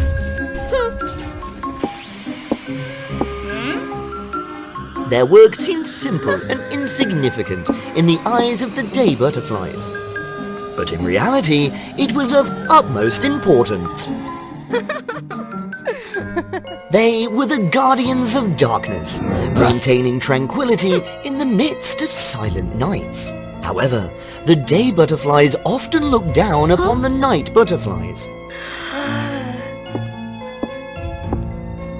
Are you done resting? Step aside and let us work.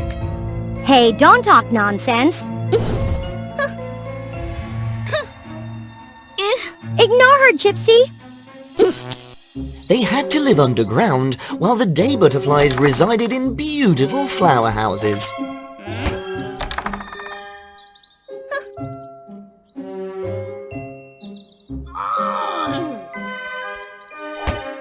Night butterflies were only allowed to venture out at night and were not invited to participate in the festive celebrations of the day butterflies. Under the leadership of Queen Vanessa, the fairies diligently worked without interacting with each other. However, on a strange day, Queen Vanessa suddenly disappeared and never returned. What do we do now? We've been searching for Queen Vanessa for the past 3 months. There's no other choice. We'll have to elect a new queen. The position of queen has always belonged to the day butterflies, because they considered themselves superior to the night butterflies. We nominate Fleur, the most outstanding fairy, as the new queen. Does anyone object? I object. Don't you see how unfair this is? Night butterflies can perform just as well as day butterflies. We demand that Gypsy be allowed to run in this election alongside Fleur. Yes. Don't bite off more than you can chew. Are you afraid of losing already? But deep down, their eyes still held memories of a broken friendship. Long ago, Gypsy and Fleur were kindred spirits, bound by an inseparable friendship. When we grow up, we will become day butterflies together. Yes, let's always be together. They trained together diligently, honing their skills as butterflies to prepare for the power assessment.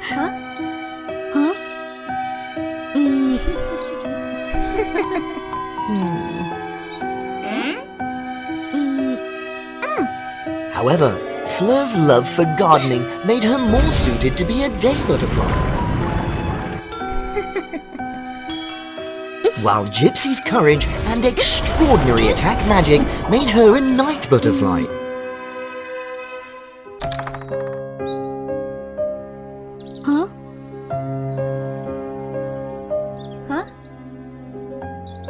Oh, Fleur, I didn't know this would happen. But due to the change in job nature, the two gradually grew apart. Fleur no longer wanted to talk to Gypsy.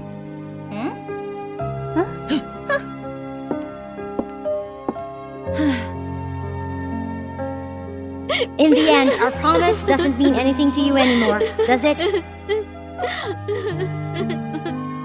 The competition began, and in the first round, Fleur was favored over Gypsy. Let's go. What? Harvesting pollen? That's Fleur's job. She'd definitely do it better than me. If you don't want to compete anymore, then quit. With the exquisite skills of a day butterfly, Fleur effortlessly harvested a lot of pollen, while Gypsy clumsily struggled and couldn't keep up with Fleur's speed. So angry! Ah! Suddenly, a male demon king appeared in the desolate hills. Hello, little girl. Are you facing any difficulties? A demon? Stay away from me! I won't hesitate to strike you. Come on, I can really help you. Do you want to win or lose? Go away! I don't need your help! With her unwavering integrity, Gypsy refused the Demon King and accepted defeat against Fleur in the first round. In the second round of the competition, Fleur and Gypsy were required to defeat a swamp monster living near the kingdom. Gypsy skillfully used her enchanting magic to easily defeat the creature, while Fleur, filled with fear, hid behind a bush. She was naturally timid, only interested in gardening and beauty, so she reluctantly accepted her defeat in anything related to fighting. Seems like you're still as timid as before, huh? You will lose anyway. A butterfly of the night is not worthy of being a queen. Well, with that kind of attitude, don't blame me. Their fate was decided in the final round. However, the organizers once again showed favoritism towards Fleur. In this round, both of you will search for the legendary Rainbow Beehive. It only appears at night in a secret location. That sounds quite unfair. The daytime fairies are already familiar with the forest territory due to their frequent trading and socializing. As I said before, if you don't want to compete, then quit. It's alright, everyone. I will definitely find the Rainbow Beehive. How can you find it? You don't even know where it is. Bye-bye. Fleur's confidence stemmed from her prior knowledge of the Rainbow Beehive's location. Meanwhile, Gypsy felt neglected, filled with anger and despair.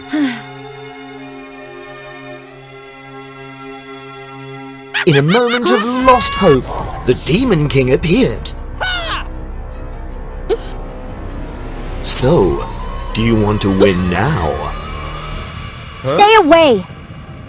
By this point, does integrity still matter? Don't you want to change the fate of the night butterflies? You're a brave fairy, Gypsy, and I know that only you deserve to be the queen. Alright, just tell me. The plan is like this. I will magically take you directly to the location of the Rainbow Beehive without the need to search for it.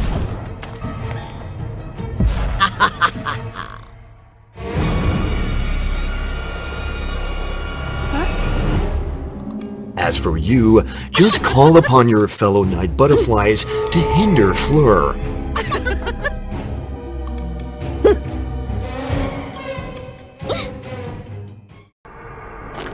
Gypsy found herself in an endless green meadow in the sky.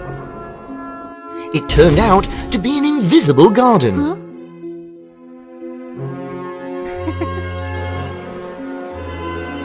Gypsy gently picked up the beehive, her heart filled with joy and excitement. She returned with the hive, unaware of the dreadful event that had occurred.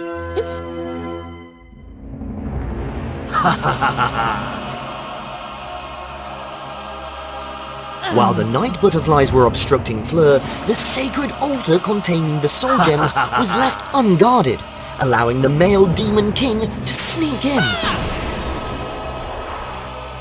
Ha ha ha ha ha! You have fallen into my trap. It is I, Vanessa. According to the rules, the beautiful queen could not exceed 45 years old. So, as Queen Vanessa's term was ending,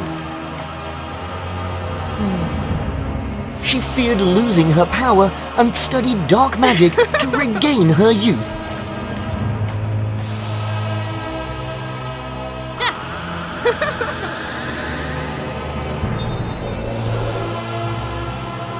However, due to her lack of mastery in dark magic, during her training, Vanessa became corrupted and transformed into the Demon King.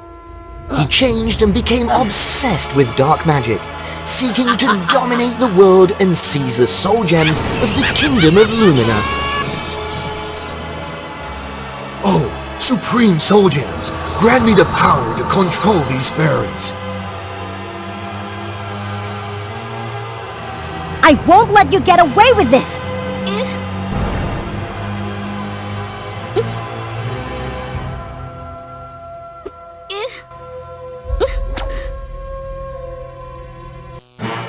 Capture her!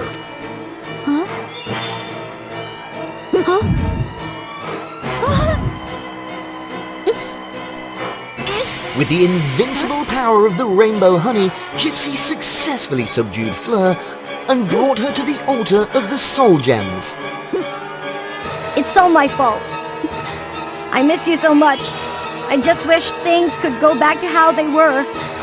Gypsy's pure tear, filled with genuine love, possessed extraordinary power. It submerged Fleur in pure affection between soulmates and resolved the misunderstanding. Gypsy, what happened?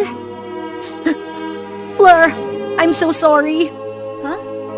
In their warm embrace, Gypsy and Fleur resolved their past conflicts.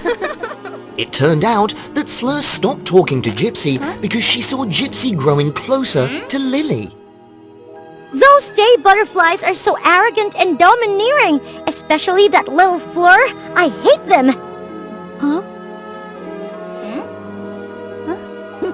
Fleur had run away without knowing that Gypsy defended her and scolded Lily for speaking nonsense. The childish conflicts were completely resolved. And Gypsy and Fleur realized that friendship and unity were the most important things.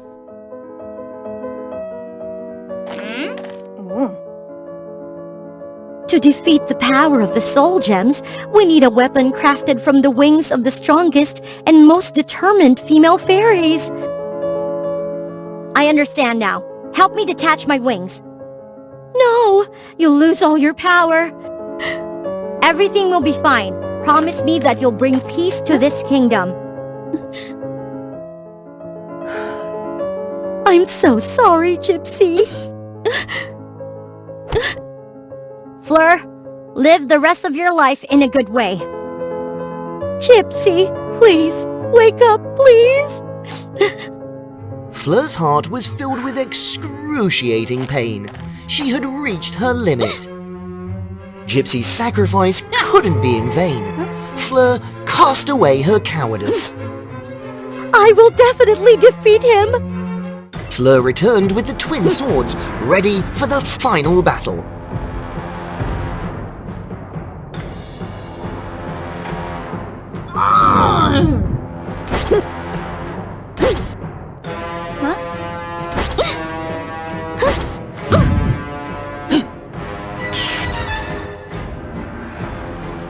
Each strike carried the determination and love for Gypsy and the kingdom. How brave you are!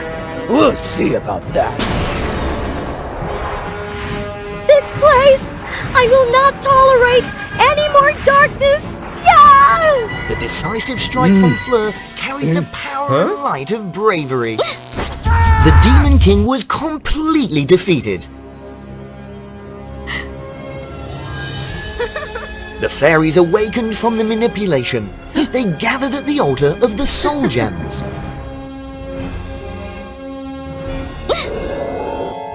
Everyone was deeply saddened by the departure of a brave soul.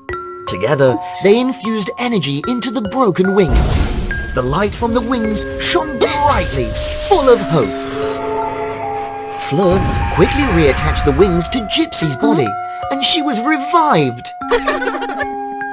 Huh? Everyone's here. Did we win?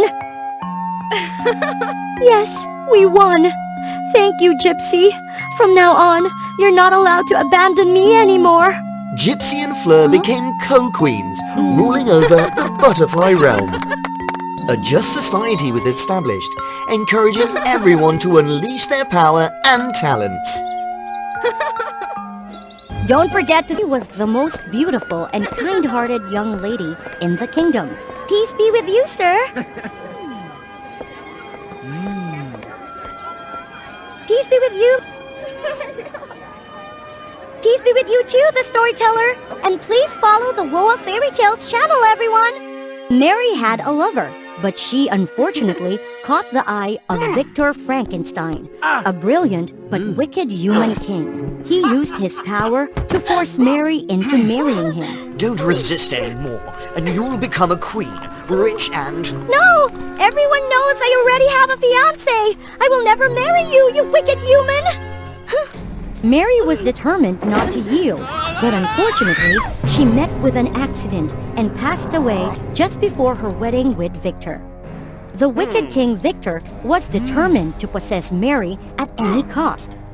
Being a genius, he found a way to bring Mary back from the afterlife. Finally, I've created the elixir of resurrection. Just one more lightning strike. Then you'll be mine forever! Ha ha ha!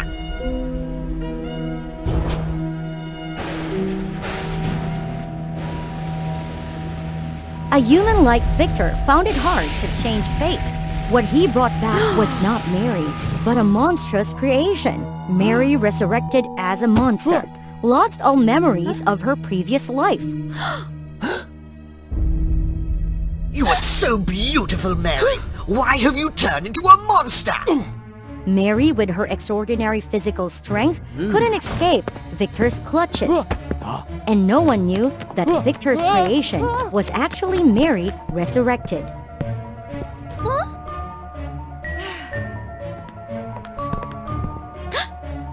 monster! That's definitely a monster! Everyone referred to Mary as the monster, and she gradually forgot her own name.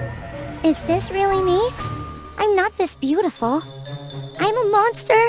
I'm ugly. What's the point of being this ugly? The monster's always with King Frankenstein like a queen. One day she might harm him. Who knows? When Victor Frankenstein sensed the fear around him, he also became anxious and decided to dispose of Mary to eliminate any future problems. Where is that monster? Find her now! Mary managed to escape in time, but everywhere she went, A monster! An ugly monster's on the loose! everyone was frightened of her.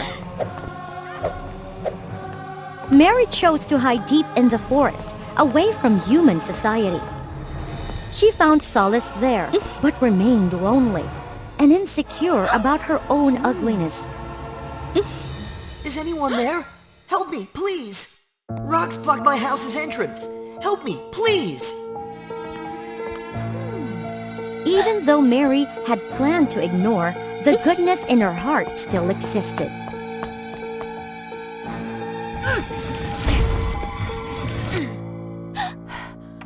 Thank you, kind stranger. Thank you so much. Because the blind man couldn't see Mary's appearance. My parents only come home every few days. Luckily, there's someone here. I'm Shelley. And you are? I am?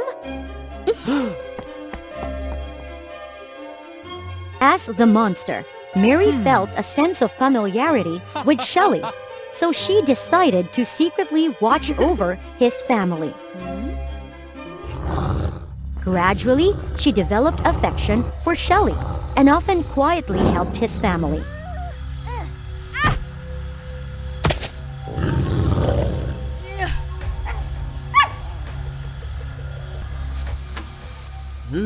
What's wrong? From chasing away wild animals to doing simple tasks like clearing paths or chopping wood for Shelley's family. Someone? Is that you from yesterday? It's you! Are you also helping my family chop wood and clear paths? Don't leave me like last time. I have to thank you. For the first time in a long time, someone valued Mary, even though she had become a monster. From then on, the monster frequently visited Shelley. So, what's your name? You still haven't told me yet. People call me a monster. No, I despise that name. It's so ugly, just like me. You've helped me so much. You're very kind, much like someone I once knew. Someone with a beautiful soul like you couldn't be a bad person. The monster's self-esteem gradually improved, and she developed feelings for Shelley. But one day, the blind guy fell seriously ill, just when his family was away.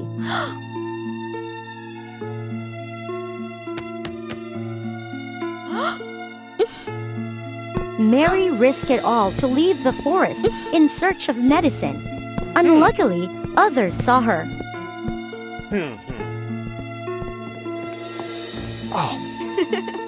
Thanks to you, you're so kind. You're just like her. Oh, her? You already have a lover, don't you? I used to. Victor took her away. I had to hide here, and she passed away. Her name was Mary. Oh, Mary! Mary! Shelley calling her name triggered some memories in Mary's mind. Shelley, my name was Mary when I was alive. Victor resurrected me. I've just remembered some memories about you. I'm not sure anymore, but I might be... You monster! I know you're here! Too many soldiers arrived to subdue Mary. I didn't expect that you would find where Shelley was hiding. I'm infatuated with you, wanting to drive me insane, in love with a blind man. I can't let you live. Don't even think about about it! You turned me into a hideous monster! Ruined me! I will... Why not accept it? If Shelley saw you, would he be repulsed by you? The disdainful looks and Mary's own self-consciousness led her to accept her fate. A hideous monster like you cannot live.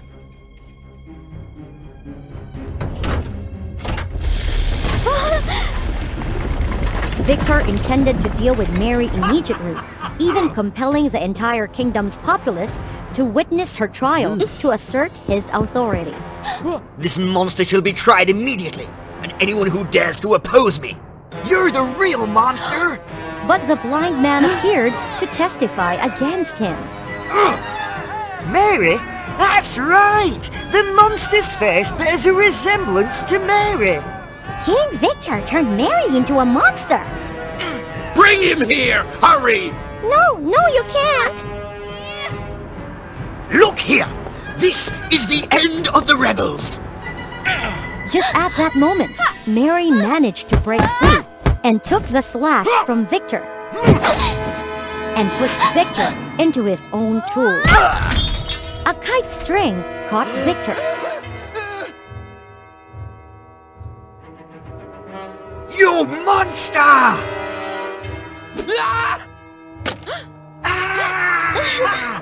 Shelley, unfortunately, was hit by a drop of the elixir of resurrection in the eye. As for Victor, he remained oblivious to the fact that the kite string stuck on his body had already begun to take effect. That bolt of lightning also struck Mary and her beloved. Victor couldn't survive a direct lightning strike, but the mighty body of the monster protected Mary. Shelley! As for Shelley, miraculously, he was unharmed and his eyesight was restored, just as Mary had been resurrected. Oh my! I can see!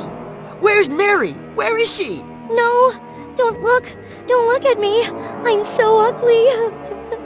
Why not? I've always wanted to see the one I love. I've always been blind. Even if I could see, I wouldn't know what's beautiful or ugly. I only need to know that the person in front of me is Mary, the one I love.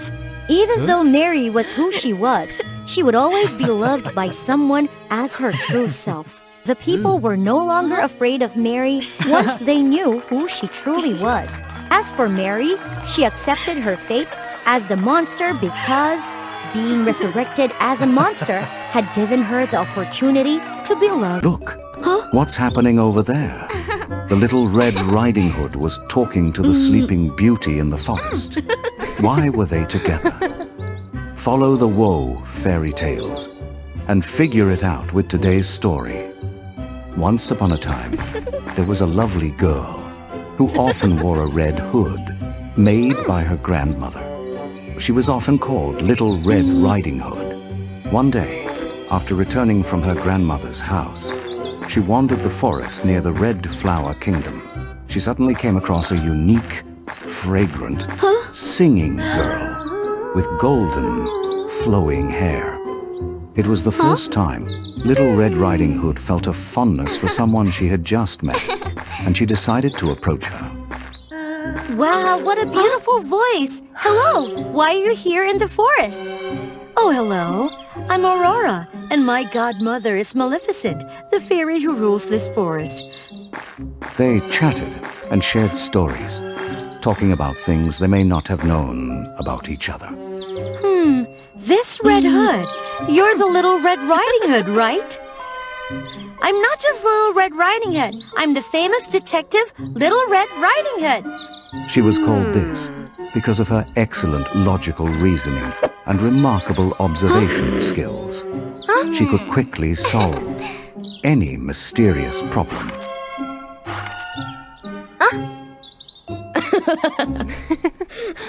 Earlier, Detective Little Red Riding Hood had even uncovered and rescued her grandmother from the cunning wolf. Earlier, you mentioned that your godmother is Maleficent, the wicked fairy from the legends. Is that true? Aurora knew, that Maleficent was misunderstood by people, but she wasn't angry. She calmly explained to Little Red Riding Hood. When the Princess of the Red Flower Kingdom reached first month, the king invited everyone in the kingdom to celebrate, except Maleficent. This made Maleficent angry, and she placed a curse on the little princess.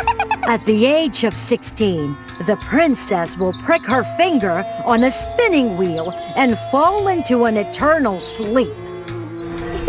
However, the innocent and beautiful Aurora had touched Maleficent's heart. Maleficent had always watched over Aurora's growth and had protected her from many dangers. Therefore, Aurora knew that Maleficent was actually kind, warm-hearted, and believed that she would try to break the curse for her. Little Red Riding Hood found it hard to believe that story. Suddenly, the wolf from earlier appeared from behind, growling and rushing towards Little Red Riding Hood to take revenge. And then Maleficent appeared and defeated the evil wolf, making it permanently unable to return. Afterwards, she safely took Little Red Riding Hood home. Thank you both very much. Goodbye, Aurora. See you soon. See you again, Detective Little Red Riding Hood. At that moment, Little Red Riding Hood understood that Maleficent's love for Aurora was sincere. I hope your curse will be lifted, Aurora. Life went on peacefully until one day, Little Red Riding Hood received an anonymous letter with a seal marked Boss. Who sent this to me? Come to the Red Flower Kingdom Castle and investigate the mysterious disappearances of several girls. The mysterious letter piqued her curiosity and determination to uncover the truth. She set off for the Red Flower Kingdom. On her way, a lady accidentally bumped into her and fell. Little Red Riding Hood quickly helped the lady up, brushed the dirt off her dress and the strange black roses. Are you okay? Take it slow. Otherwise, the scent of the roses on you will be gone. Thank you, girl. I am Misty, the best perfume maker in this kingdom, so my rose scent doesn't easily disappear like that. Little Red Riding Hood admired Misty and bid her farewell before continuing her journey to the Red Flower Kingdom. After a long journey, she finally arrived at the Red Flower Kingdom's castle. She went observe to gather information. The curse on Princess Aurora has been lifted. As per the engagement, she is soon to be married to Prince Philip, the most handsome in the region. Aurora's curse has been lifted? Fantastic! I heard that the curse had been lifted by Maleficent. Hard to believe, right? Maleficent does good deeds. Even more unbelievable is that recently, many girls have gone missing. I'm getting really worried. Indeed. The disappearance of the girls made people in the kingdom more agitated than ever. Even the royal detective team had been dispatched to gather evidence and investigate. Little Red Riding Hood left and went to the castle to meet Princess Aurora. I am Detective Little Red Riding Hood, here to meet Princess Aurora. Upon receiving the news of Little Red Riding Hood's arrival, Aurora quickly came to welcome her and invited her to join a small feast. The king wanted to celebrate his daughter's awakening, but the recent disappearances of the girls still worried the people. Therefore, the king decided to hold only a small, intimate feast for Aurora. The cozy feast had not been going on for long when a series of people began to protest against the king. Princess Aurora is the one responsible for the disappearance of the girls. Her accusation was met with support from those around her. They claimed that the last place the girls were seen was always marked by fresh red roses. And someone could even smell the scent of roses linger. In this kingdom, The only place with red roses is Aurora's garden. Moreover, this has been happening since the princess woke up. Right, the princess knew Maleficent. She had become evil like Maleficent for sure. Little Red Riding Hood witnessed Aurora being unfairly accused and stood up to defend her. What nonsense is this? If my garden is the only place with red roses in the entire kingdom, I would never leave such obvious evidence. Little Red Riding Hood's strong argument left everyone speechless. Your Majesty, I am the famous Detective Little Red Riding Hood. Let me solve this mystery. Father, Little Red Riding Hood is my friend. Please allow us to find out the truth and rescue the missing girls. The king agreed to let his daughter have a chance to clear her name. The people had no other clues, so they reluctantly agreed to wait for the results from the two girls. It's also evening, so Aurora arranged a room for Little Red Riding Hood to rest. Detective Little Red Riding Hood carefully gathered all the evidence in the room, hoping to discover any additional clues. The two examined each rose carefully, but found nothing unusual. A long day had left the two girls tired. Aurora wished Little Red Riding Hood a good night's sleep and went to her own room. However, mysterious cries echoed in her room throughout the night. Help! Help me! This rose perfume! Little Red Riding Hood woke up, exhausted, and thinking about the mysterious cries from the previous night. She went to find Aurora, who was also troubled. Little Red Riding Hood, why do you look so tired? I couldn't sleep because of the strange cries for help and the mentions of roses and perfume. It's so mysterious. What's bothering you? Actually, at the feast yesterday, I invited Maleficent, but she didn't show up and now I'm concerned.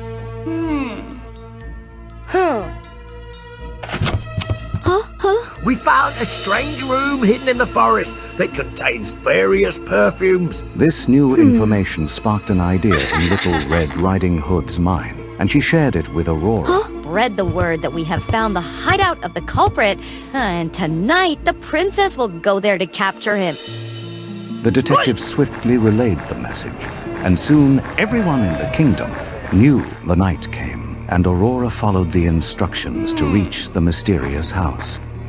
Inside, the air was filled with the scent of roses and various perfume ingredients, as well as many red roses. But strangely, among the red roses was a single black rose that caught Aurora's attention. Aurora held the black rose and examined it closely, and she heard the familiar voice of Maleficent. Aurora, can you hear me? Return to my forest and find the black chest containing the curse-breaking potion. Aurora was still in shock, realizing that the black rose was Maleficent when she was sprayed with rose perfume and transformed into a brilliant red rose. Detective Little Red Riding Hood observed the situation, then swiftly rushed in to attack and apprehend the culprit. Turned out that was Misty, the perfume maker. So it's you, Misty!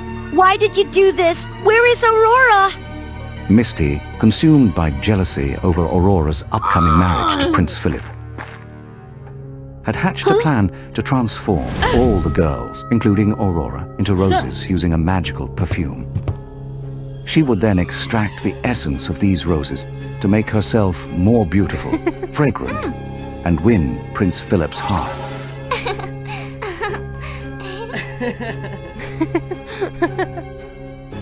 Maleficent discovered that Misty was behind the mass disappearances of the girls. However, in a moment of carelessness, Maleficent had been turned into a black rose by Misty. Little Red Riding Hood, go to Maleficent's forest and ask the woodland creatures to lead you to the black chest containing the curse-breaking potion. Little Red Riding Hood recognized Aurora's voice coming from the rose. She quickly picked it and ran away. In the forest, Little Red Riding Hood quickly found the instructions from the creatures. Please show me the way to the black chest. The creatures promptly led her to the location of the chest. However, the chest was locked with a numeric code. Little Red Riding Hood contemplated the situation, thinking about the mysterious letter she had received. Could it be that the letter was sent by Maleficent? If so, then the word BOSS could be a code. What about the numbers 8055? 8055. It's worth a try. She decided to give it a try, entered the code, and to her surprise, the chest opened, revealing the vial containing the curse-breaking potion. The owner of this chest is truly clever. She quickly took the potion and made her way back to save Aurora and restore Maleficent to her original form. The case was resolved, and the missing girls were safely returned home. Everyone now believed in Aurora's innocence and recognized that Maleficent was not the wicked fairy she had been thought to be. Detective Little Red Riding Hood was delighted to have helped her friend and successfully solved yet another case. Certain city where everyone, regardless of gender, age, or social class, they all had one common interest: eating candy from the Wonka factory. This was the largest candy factory at that time, and the owner of that place was none other than Willy Wonka, a highly talented and extraordinary candy maker. The reason Wonka could succeed like that was partly thanks to the help of the Oompa Loompas, cheerful and diligent creatures. They particularly loved and worshipped cocoa fruits. Wonka found them on an adventure to find new ideas for his new candy products. When they found out that Wonka had the ability to create fantastic chocolate from cocoa beans, they trusted and gave Wonka a magic flute, which they could control. The Oompa Loompas absolutely adored working in the factory because they could indulge in enjoying the delicious candies here. Wonka's job was extremely favorable, but he still felt frustrated because it had been a long time since he had come up with any new ideas. Suddenly, a sound of knocking on the door echoed, forcing Wonka to reluctantly get up and open the door. He was extremely surprised when he saw a small girl trembling from the cold behind the door. It seemed that he was attracted to that girl from the first glance. Hello, sir. I have unfortunately lost my way and encountered heavy rain. Please kindly have mercy on me and allow me to stay for one night. I will leave the next day. Unable to let the little girl stay in the cold night, Wonka immediately invited her into the house. He gave the girl a cup of hot tea and some snacks for her to eat as a stomach lining. When asking about her, he just found out that her name was Candy, and she lived in a remote countryside area. Because she wanted to earn some extra money, she went to the city to look for a job, but she was too weak and no one wanted to hire her. Seeing Candy's pitiful situation, Wonka immediately invited her to come and work at his factory. Of course, the girl was also extremely happy to accept the offer. The next morning, Wonka was awakened by an incredibly delicious smell of food. Turned out, Candy woke up early and prepared a simple but incredibly delicious breakfast for Wonka. Wonka happily enjoys breakfast. It seemed like it had been a long time since he had experienced such warm flavor. After breakfast, Wonka took Candy to visit his factory. He excitedly introduces all the delicious and strange types of cakes and candies here. This is the hair growth candy, but its usefulness still way beyond necessary. This is the high fiber lunch candy. It includes all flavors from appetizers to main dishes and finally finishes with a blueberry dessert. However, this candy has a small flaw, which is that a person eating it will transform into a blueberry afterwards. But don't worry, after going through a juicer a few times, he will return to normal. Gas breath makes us fly and soar around after drinking. When we burp, they will lose effect, or by another way of releasing gas. Candy for children in poorer class. They can buy this type of candy at an extremely cheap price and consume them within a year. And here is our latest invention, the fire-expelling candy. Just by absorbing a certain amount of water, they will create a devastating explosive force. Mr. Wonka is truly a talented person and also has a compassionate heart. Candy's praise made Wonka extremely excited. It had been a long time since the Oompa Loompas saw Wonka smile so happily. When knowing that Candy loves balloons, Wonka immediately specially creates a candy made from balloons just for her. This is a new type of candy that I have invented, combining chewy candy and floating gas. It's my special gift for you. Thank you, Mr. Wonka. The flying balloons are very beautiful. But for me, they are truly beautiful only when they fly freely in the sky. Candy released her hand, allowing the ball to gently soar into the blue sky. At that moment, Wonka noticed a hint of sadness in Candy's eyes, accompanied by a little bit of longing. As time passed, Wonka gradually placed complete trust in the little girl named Candy, to the point that he didn't care to carefully keep the magical flute anymore. One morning, Wonka woke up and found the house strangely empty. No longer was the delicious smell of food waking him up like usual. It was just the dry and monotonous sound of the alarm clock. Candy was no longer downstairs preparing breakfast for Wonka as usual. Intuiting something bad, Wonka hurriedly searched for the magic flute. However, despite searching every nook and cranny, he couldn't find it anywhere. Indeed, afterwards, when he arrived at a factory, there was no longer a trace of any Oompa Loompa. Wonka felt like he had lost everything, desperate and blamed himself. Suddenly, he noticed the traces of the blueberries stretching all the way to the door. It's a trail left by the Oompa Loompas after their lunchtime candy feast. If I follow it, I might find everyone in even candy. Maybe there's some misunderstanding in this situation. Traces of the blueberry led Wonka deep into the old forest and stopped at a castle made entirely of candy. Willy Wonka immediately realized that those candies were made by Oompa Loompas. Suddenly, a familiar figure glided past, and that was Candy. Candy? Could it be that she was also forced to come here? While chasing Candy, suddenly, a net made of gummy candy fell onto the guy. Next, the Oompa Loompas rushed in to hold tightly, not giving him a chance to move. An obese woman appears in front of him with a sly smile, while holding his magic flute in her hand.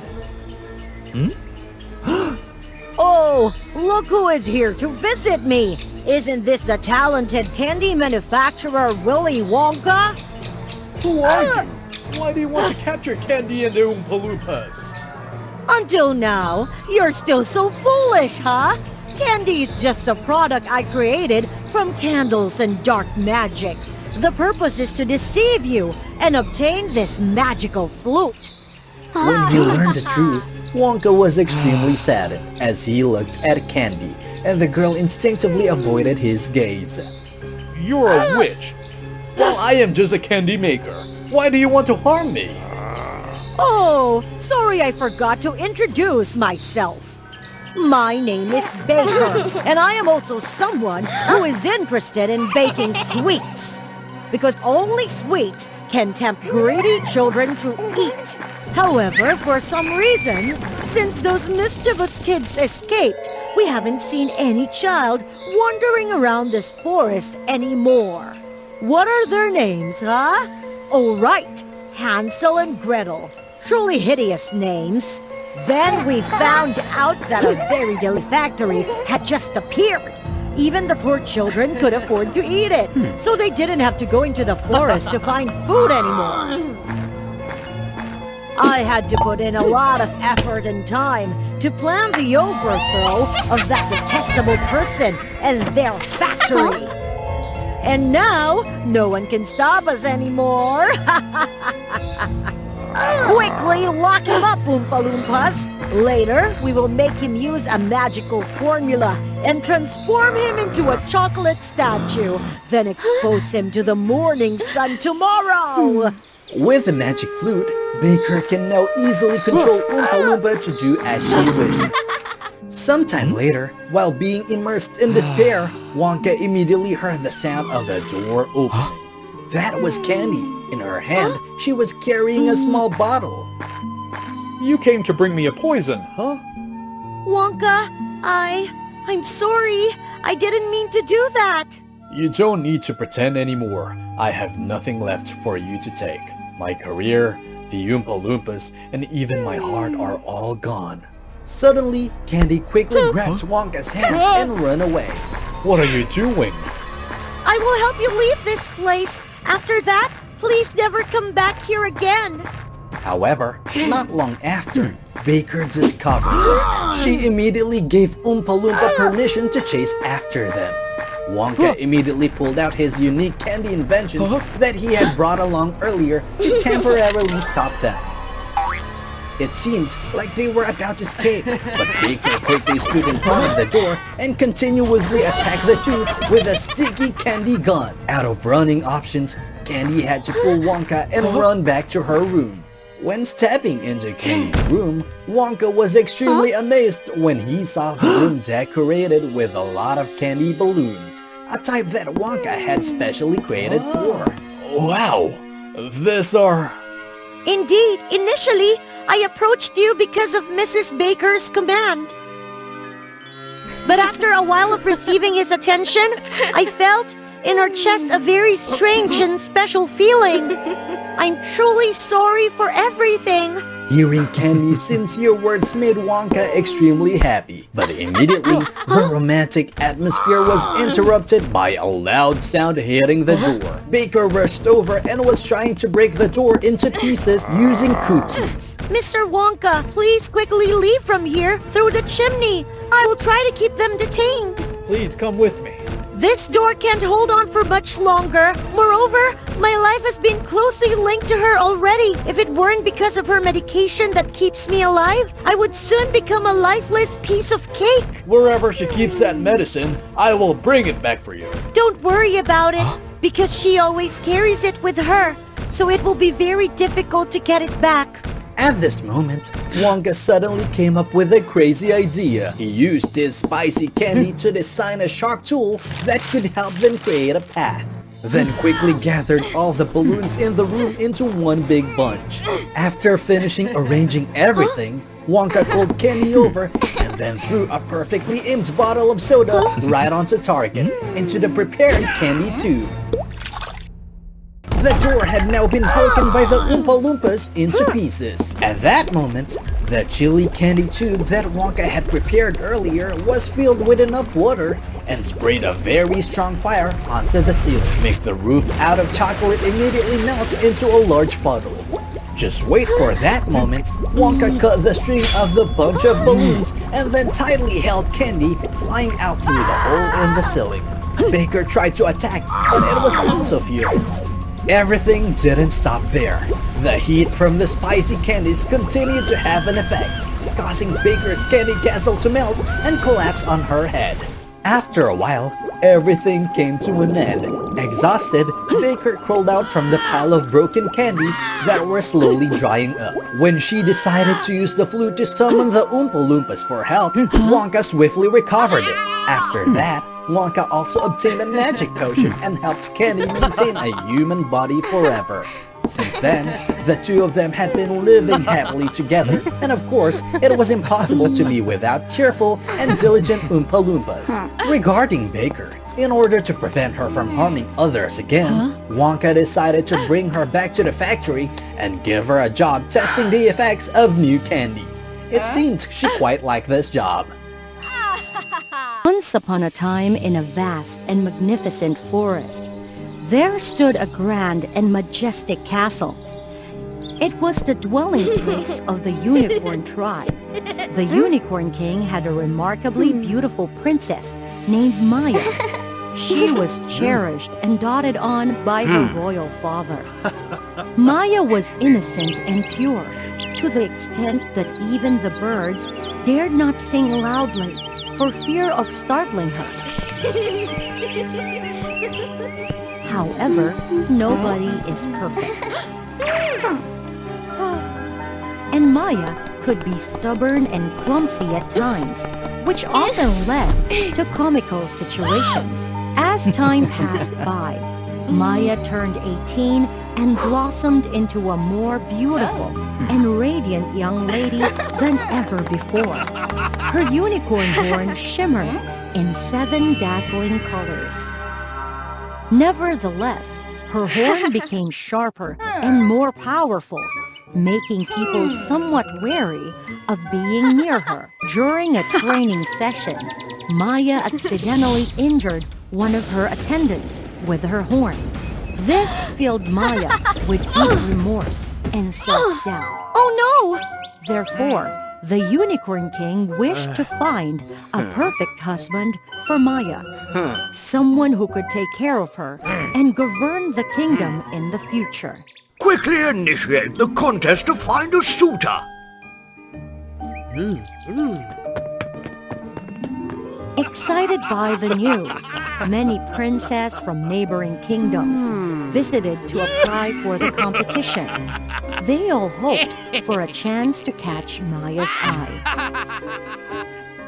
Wolf Prince Mello was the first to have an audience with Maya. Your Majesty, beautiful Princess Maya, today I have brought you a multitude of splendid outfits made from the fur of rare creatures.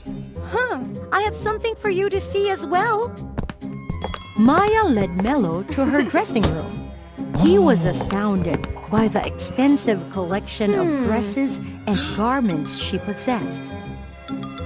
Fish Prince Eric entered with an air of arrogance. He presented Maya with precious pearls and treasures from the deep ocean. These are the most valuable possessions of the deep ocean.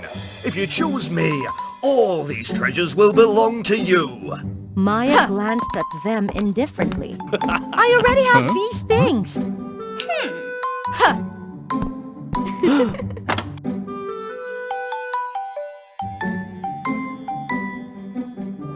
Eric felt embarrassed and quickly departed. It seemed that Maya was not attracted to material wealth. Even with all the extravagance, she longed for simple love. Father, I will seek my own destiny. I want to decide my own happiness. Lock the princess in her chamber. She shall not set foot outside the castle. Release me! Set me free!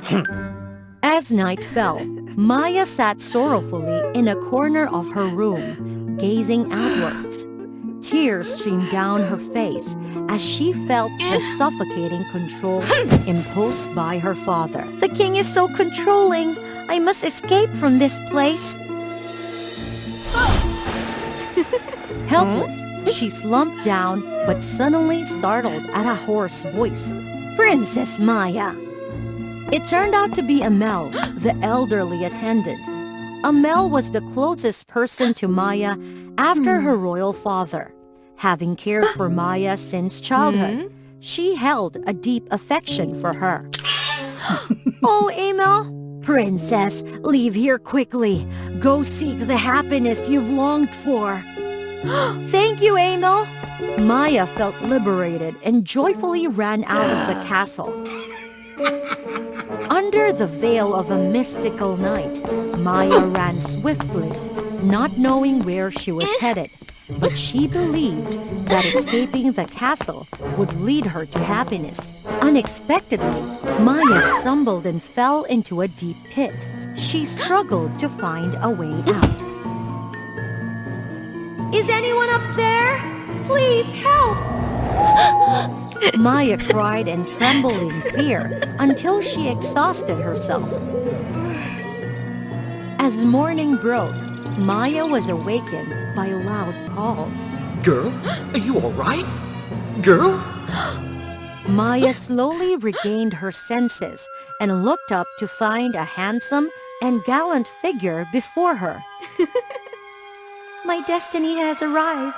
Don't be afraid, girl. I will help you. Maya's heart skipped a beat, captivated by his handsomeness. Forgetting that she needed to escape, Ricky swiftly lowered a rope to offer Maya. Hold on to the rope tightly and climb up quickly. She exerted all her strength to climb up. Unfortunately, her horn got caught in the rope, causing it to snap. Are you alright? Wait for me. Ricky quickly grabbed another rope and jumped down the pit. Hold on to me. I will safely lift you up. Without hesitation, Ricky embraced Maya and forcefully pushed off the pit's wall, propelling them upwards. You've let go of your hand. Oh, I'm sorry. I am Ricky, the hunter of this forest. Where is your home? I will take you there. This man must be mine. I cannot let him slip away. I am Maya, the princess of the distant castle. My father forces me to marry someone I do not love, leaving me with no choice but to leave my home. Can I stay at your home for a day? As soon as I find a new place to live, I will leave immediately. Yes, you can stay at my house.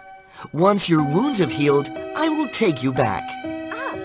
My plan to find a husband is about to succeed.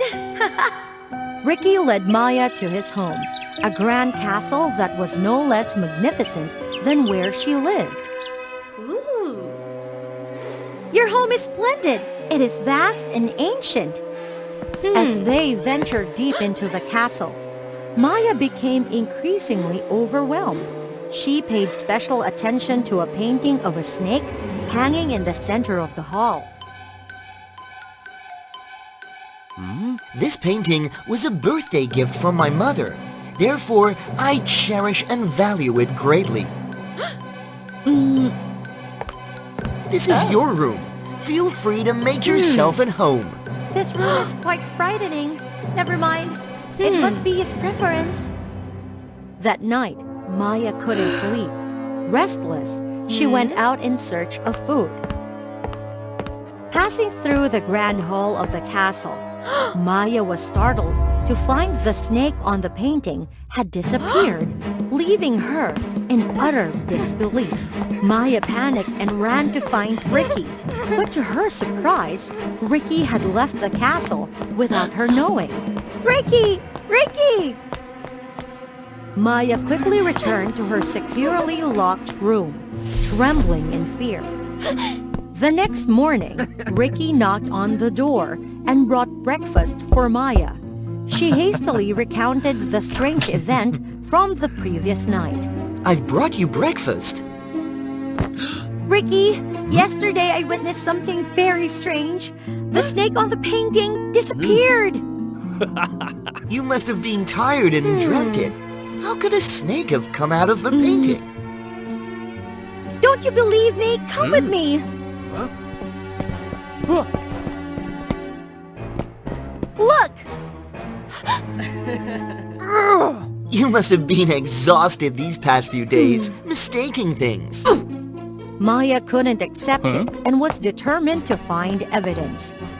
That night, unable to sleep, Maya quietly sneaked into the grand hall and waited since early.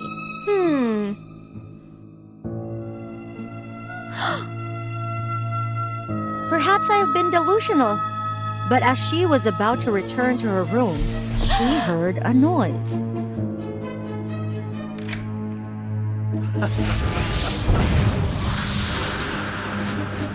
Maya immediately hid behind a statue and observed a terrifying scene.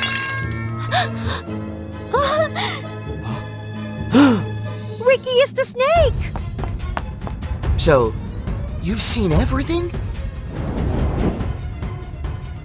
Maya screamed for help, but no magical intervention occurred. In her dazed state, she suddenly remembered her heavenly gift, the 7-colored unicorn horn. Surprisingly, the elderly servant Amel appeared. Lady Amel, thank you for coming in time. Otherwise, I would never have the chance to see my father's face again. Princess, don't be afraid. This is the safest place.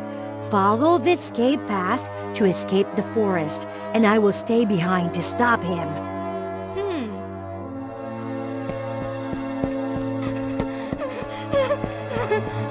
Don't even think about running away. Lady Amel, save me! Maya was shocked and couldn't believe her eyes when she realized that the elderly servant she had known for so long was actually a cunning snake, Ricky's mother. So it was Amel who intentionally opened the door for the princess to escape, then fall into a trap and be saved by Ricky. Everything had been set up. Maya regretted not listening to her father, falling for a handsome stranger, which led to this situation. Why did you do this? It was your father who caused the death of the Snake King. I lost my husband, and my son lost his father. This debt your family must repay! Maya understood that Amel's wickedness today stemmed from her own lineage. Let me compensate for my father's actions and heal the wounds you all suffered. It's too late now. The only way to compensate is with a pair of horns from your family. The power and authority of the Unicorn Clan.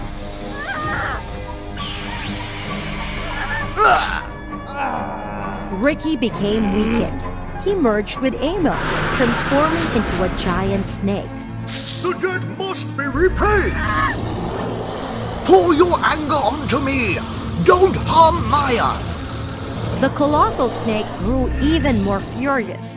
It turned back and attacked the weakened Unicorn King. My daughter, run quickly! No, I cannot abandon my father.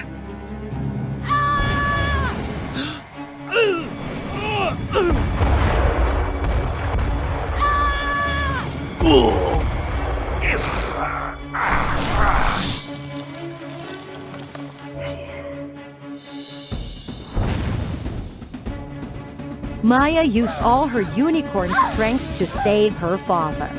Now, she had lost her powerful horn and became just an ordinary person. As for the Unicorn King, he was poisoned by the snake and could no longer walk. Father, I apologize for not heeding your words and leaving the castle on my own. I now understand that you were ensuring my suitor was not an enemy of our family. I only wanted to protect you from dark forces, but my intentions turned into control, robbing you of your freedom. Since becoming a normal human, Maya became more skillful and no longer clumsy. The Unicorn King recognized her abilities and orchestrated Maya's love story with a poor but loving young man. After their marriage, the Unicorn King abdicated the throne in favor of Maya and her husband. They ruled the kingdom together and lived happily ever after. If one day a poor girl suddenly becomes a princess, how would it be? Would her life become beautiful or dark? Click the subscribe button to WOA Fairy Tale for the answer.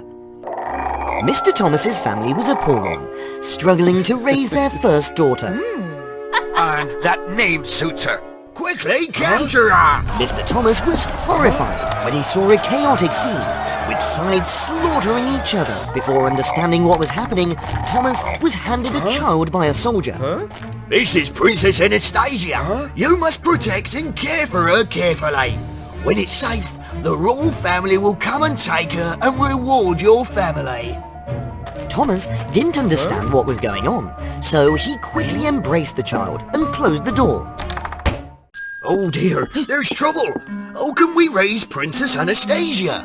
Maybe the heavens want to help us. This will be the child that changes our lives. Huh? Thomas seemed to understand his wife's intent, and he smiled dangerously. After the chaos ended, news spread about the missing princess, and no one knew where she was. Mr. and Mrs. Thomas didn't reveal any information about the princess to the outside world. Only those within the family knew. People outside would simply think Anastasia was their adopted child. As time went on, Anne and Anastasia grew up. Princess Anastasia had a graceful appearance with a touch of haughtiness, while Anne remained gentle and meek.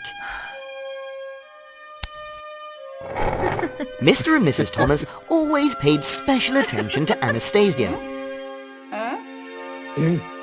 Anne, you need to help the princess even more, because we need to protect her until the royal family comes together. Huh?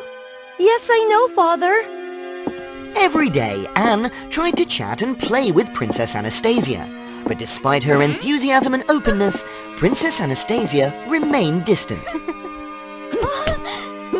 I won't eat. Stay away from me. Remember, I am a princess, and you're just a commoner. Don't try to be too familiar with me. Huh?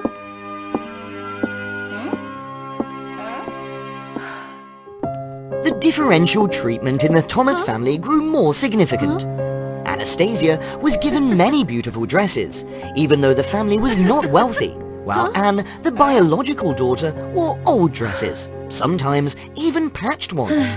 Anastasia enjoyed delicious meals.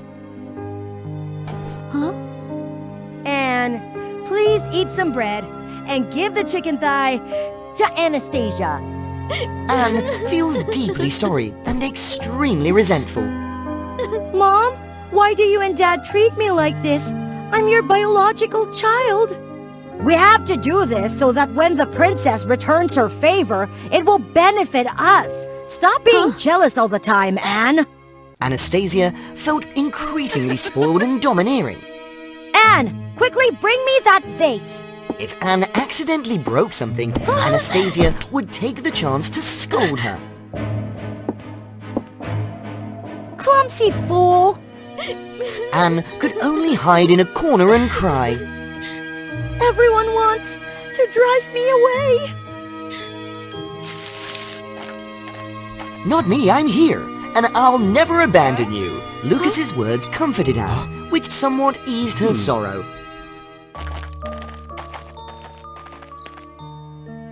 Thank you for always being there when I need you. Anne, hurry up and cook for me. Anastasia felt jealous when Anne laughed and spoke merrily. Lucas, why don't you stay and play with me?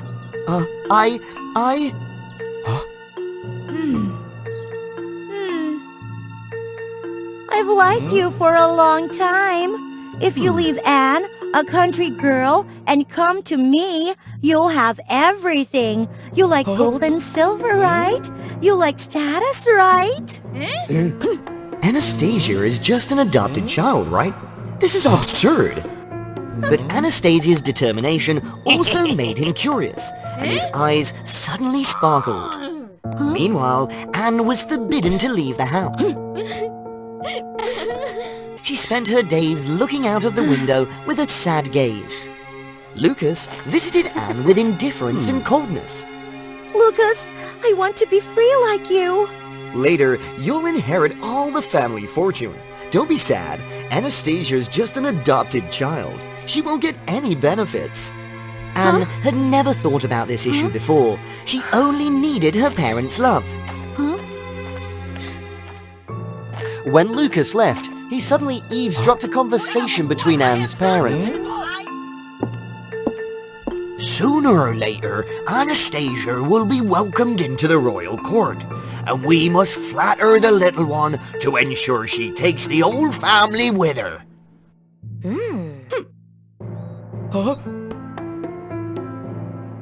Unexpectedly, Anastasia, the adopted child, is actually the missing princess from long ago. That's why she was so confident in telling everything to me.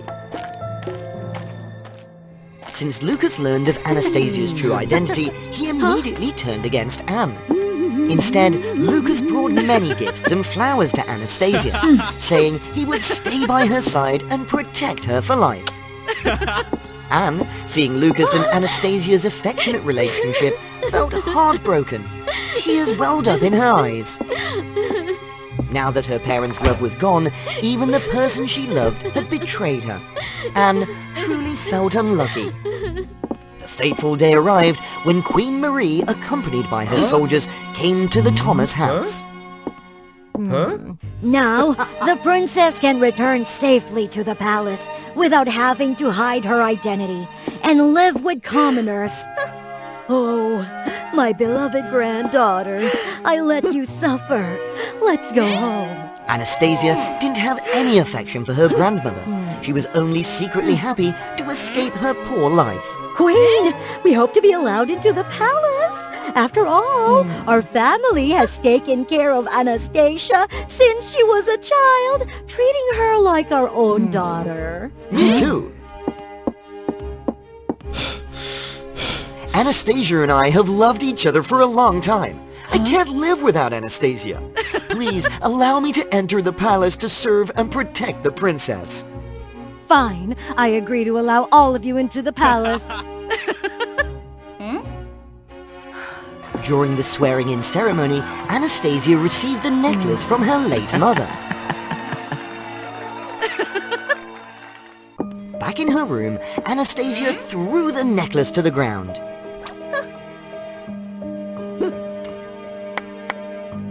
It truly is an ugly and old-fashioned piece of jewelry.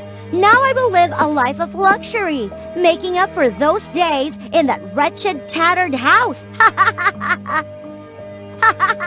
Anastasia called Anne and asked her to bring different clothes to try on. Give me another dress. Anastasia continued to order Anne to clean her room, not allowing any other servants to do it. While cleaning, Anne accidentally picked up the necklace that late Queen Marie had given Anastasia, which had fallen to the floor. Anne stared at it for a while, feeling a strange sense of familiarity, as if there was an invisible connection. Give it back to me!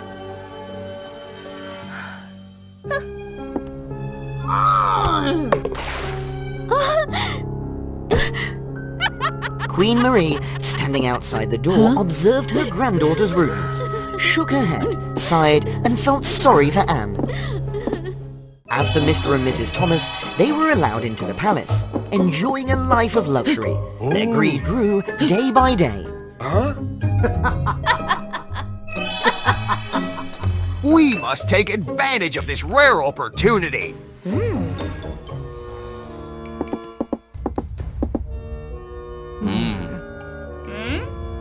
Princess, now that you're back home, we have a small request. Speak! We want to share half of the family fortune. What? Are you crazy? Thanks to us, you are where you are today, right? Don't even dream about it. Guards, lock these two old gags up from me. Let us go! Let us go! The cries echoed throughout the palace, and Queen Marie was deeply disturbed. Anastasia is not the real princess! The real princess is Anne! Everything came to a halt, and everyone fell silent, bewildered.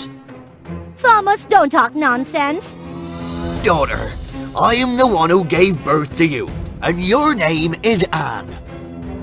In the past, when he held Princess Anastasia in his arms, he and his wife exchanged names between the princess and their biological daughter.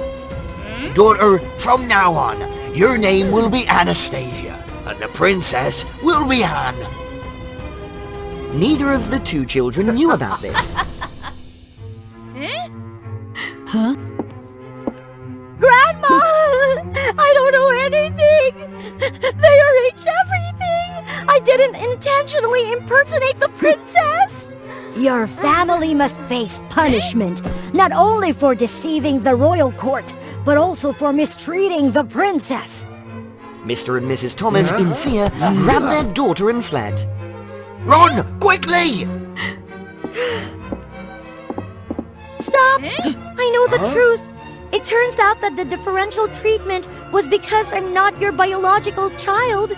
People tried to suppress me, to replace me with a fake daughter. The fire of resentment in Anne's soul, and she confronted the fake Princess Anastasia. Anne looked at the necklace and felt a severe headache. Anastasia! Suddenly, the necklace glowed, and the spirits of the late king and queen appeared. Daughter, we will always be with you. They then flew to topple Mr. and Mrs. Thomas.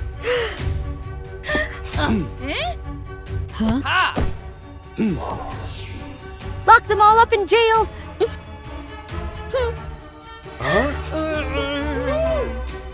Lucas, realizing he had no way out, pretended to be pitiable.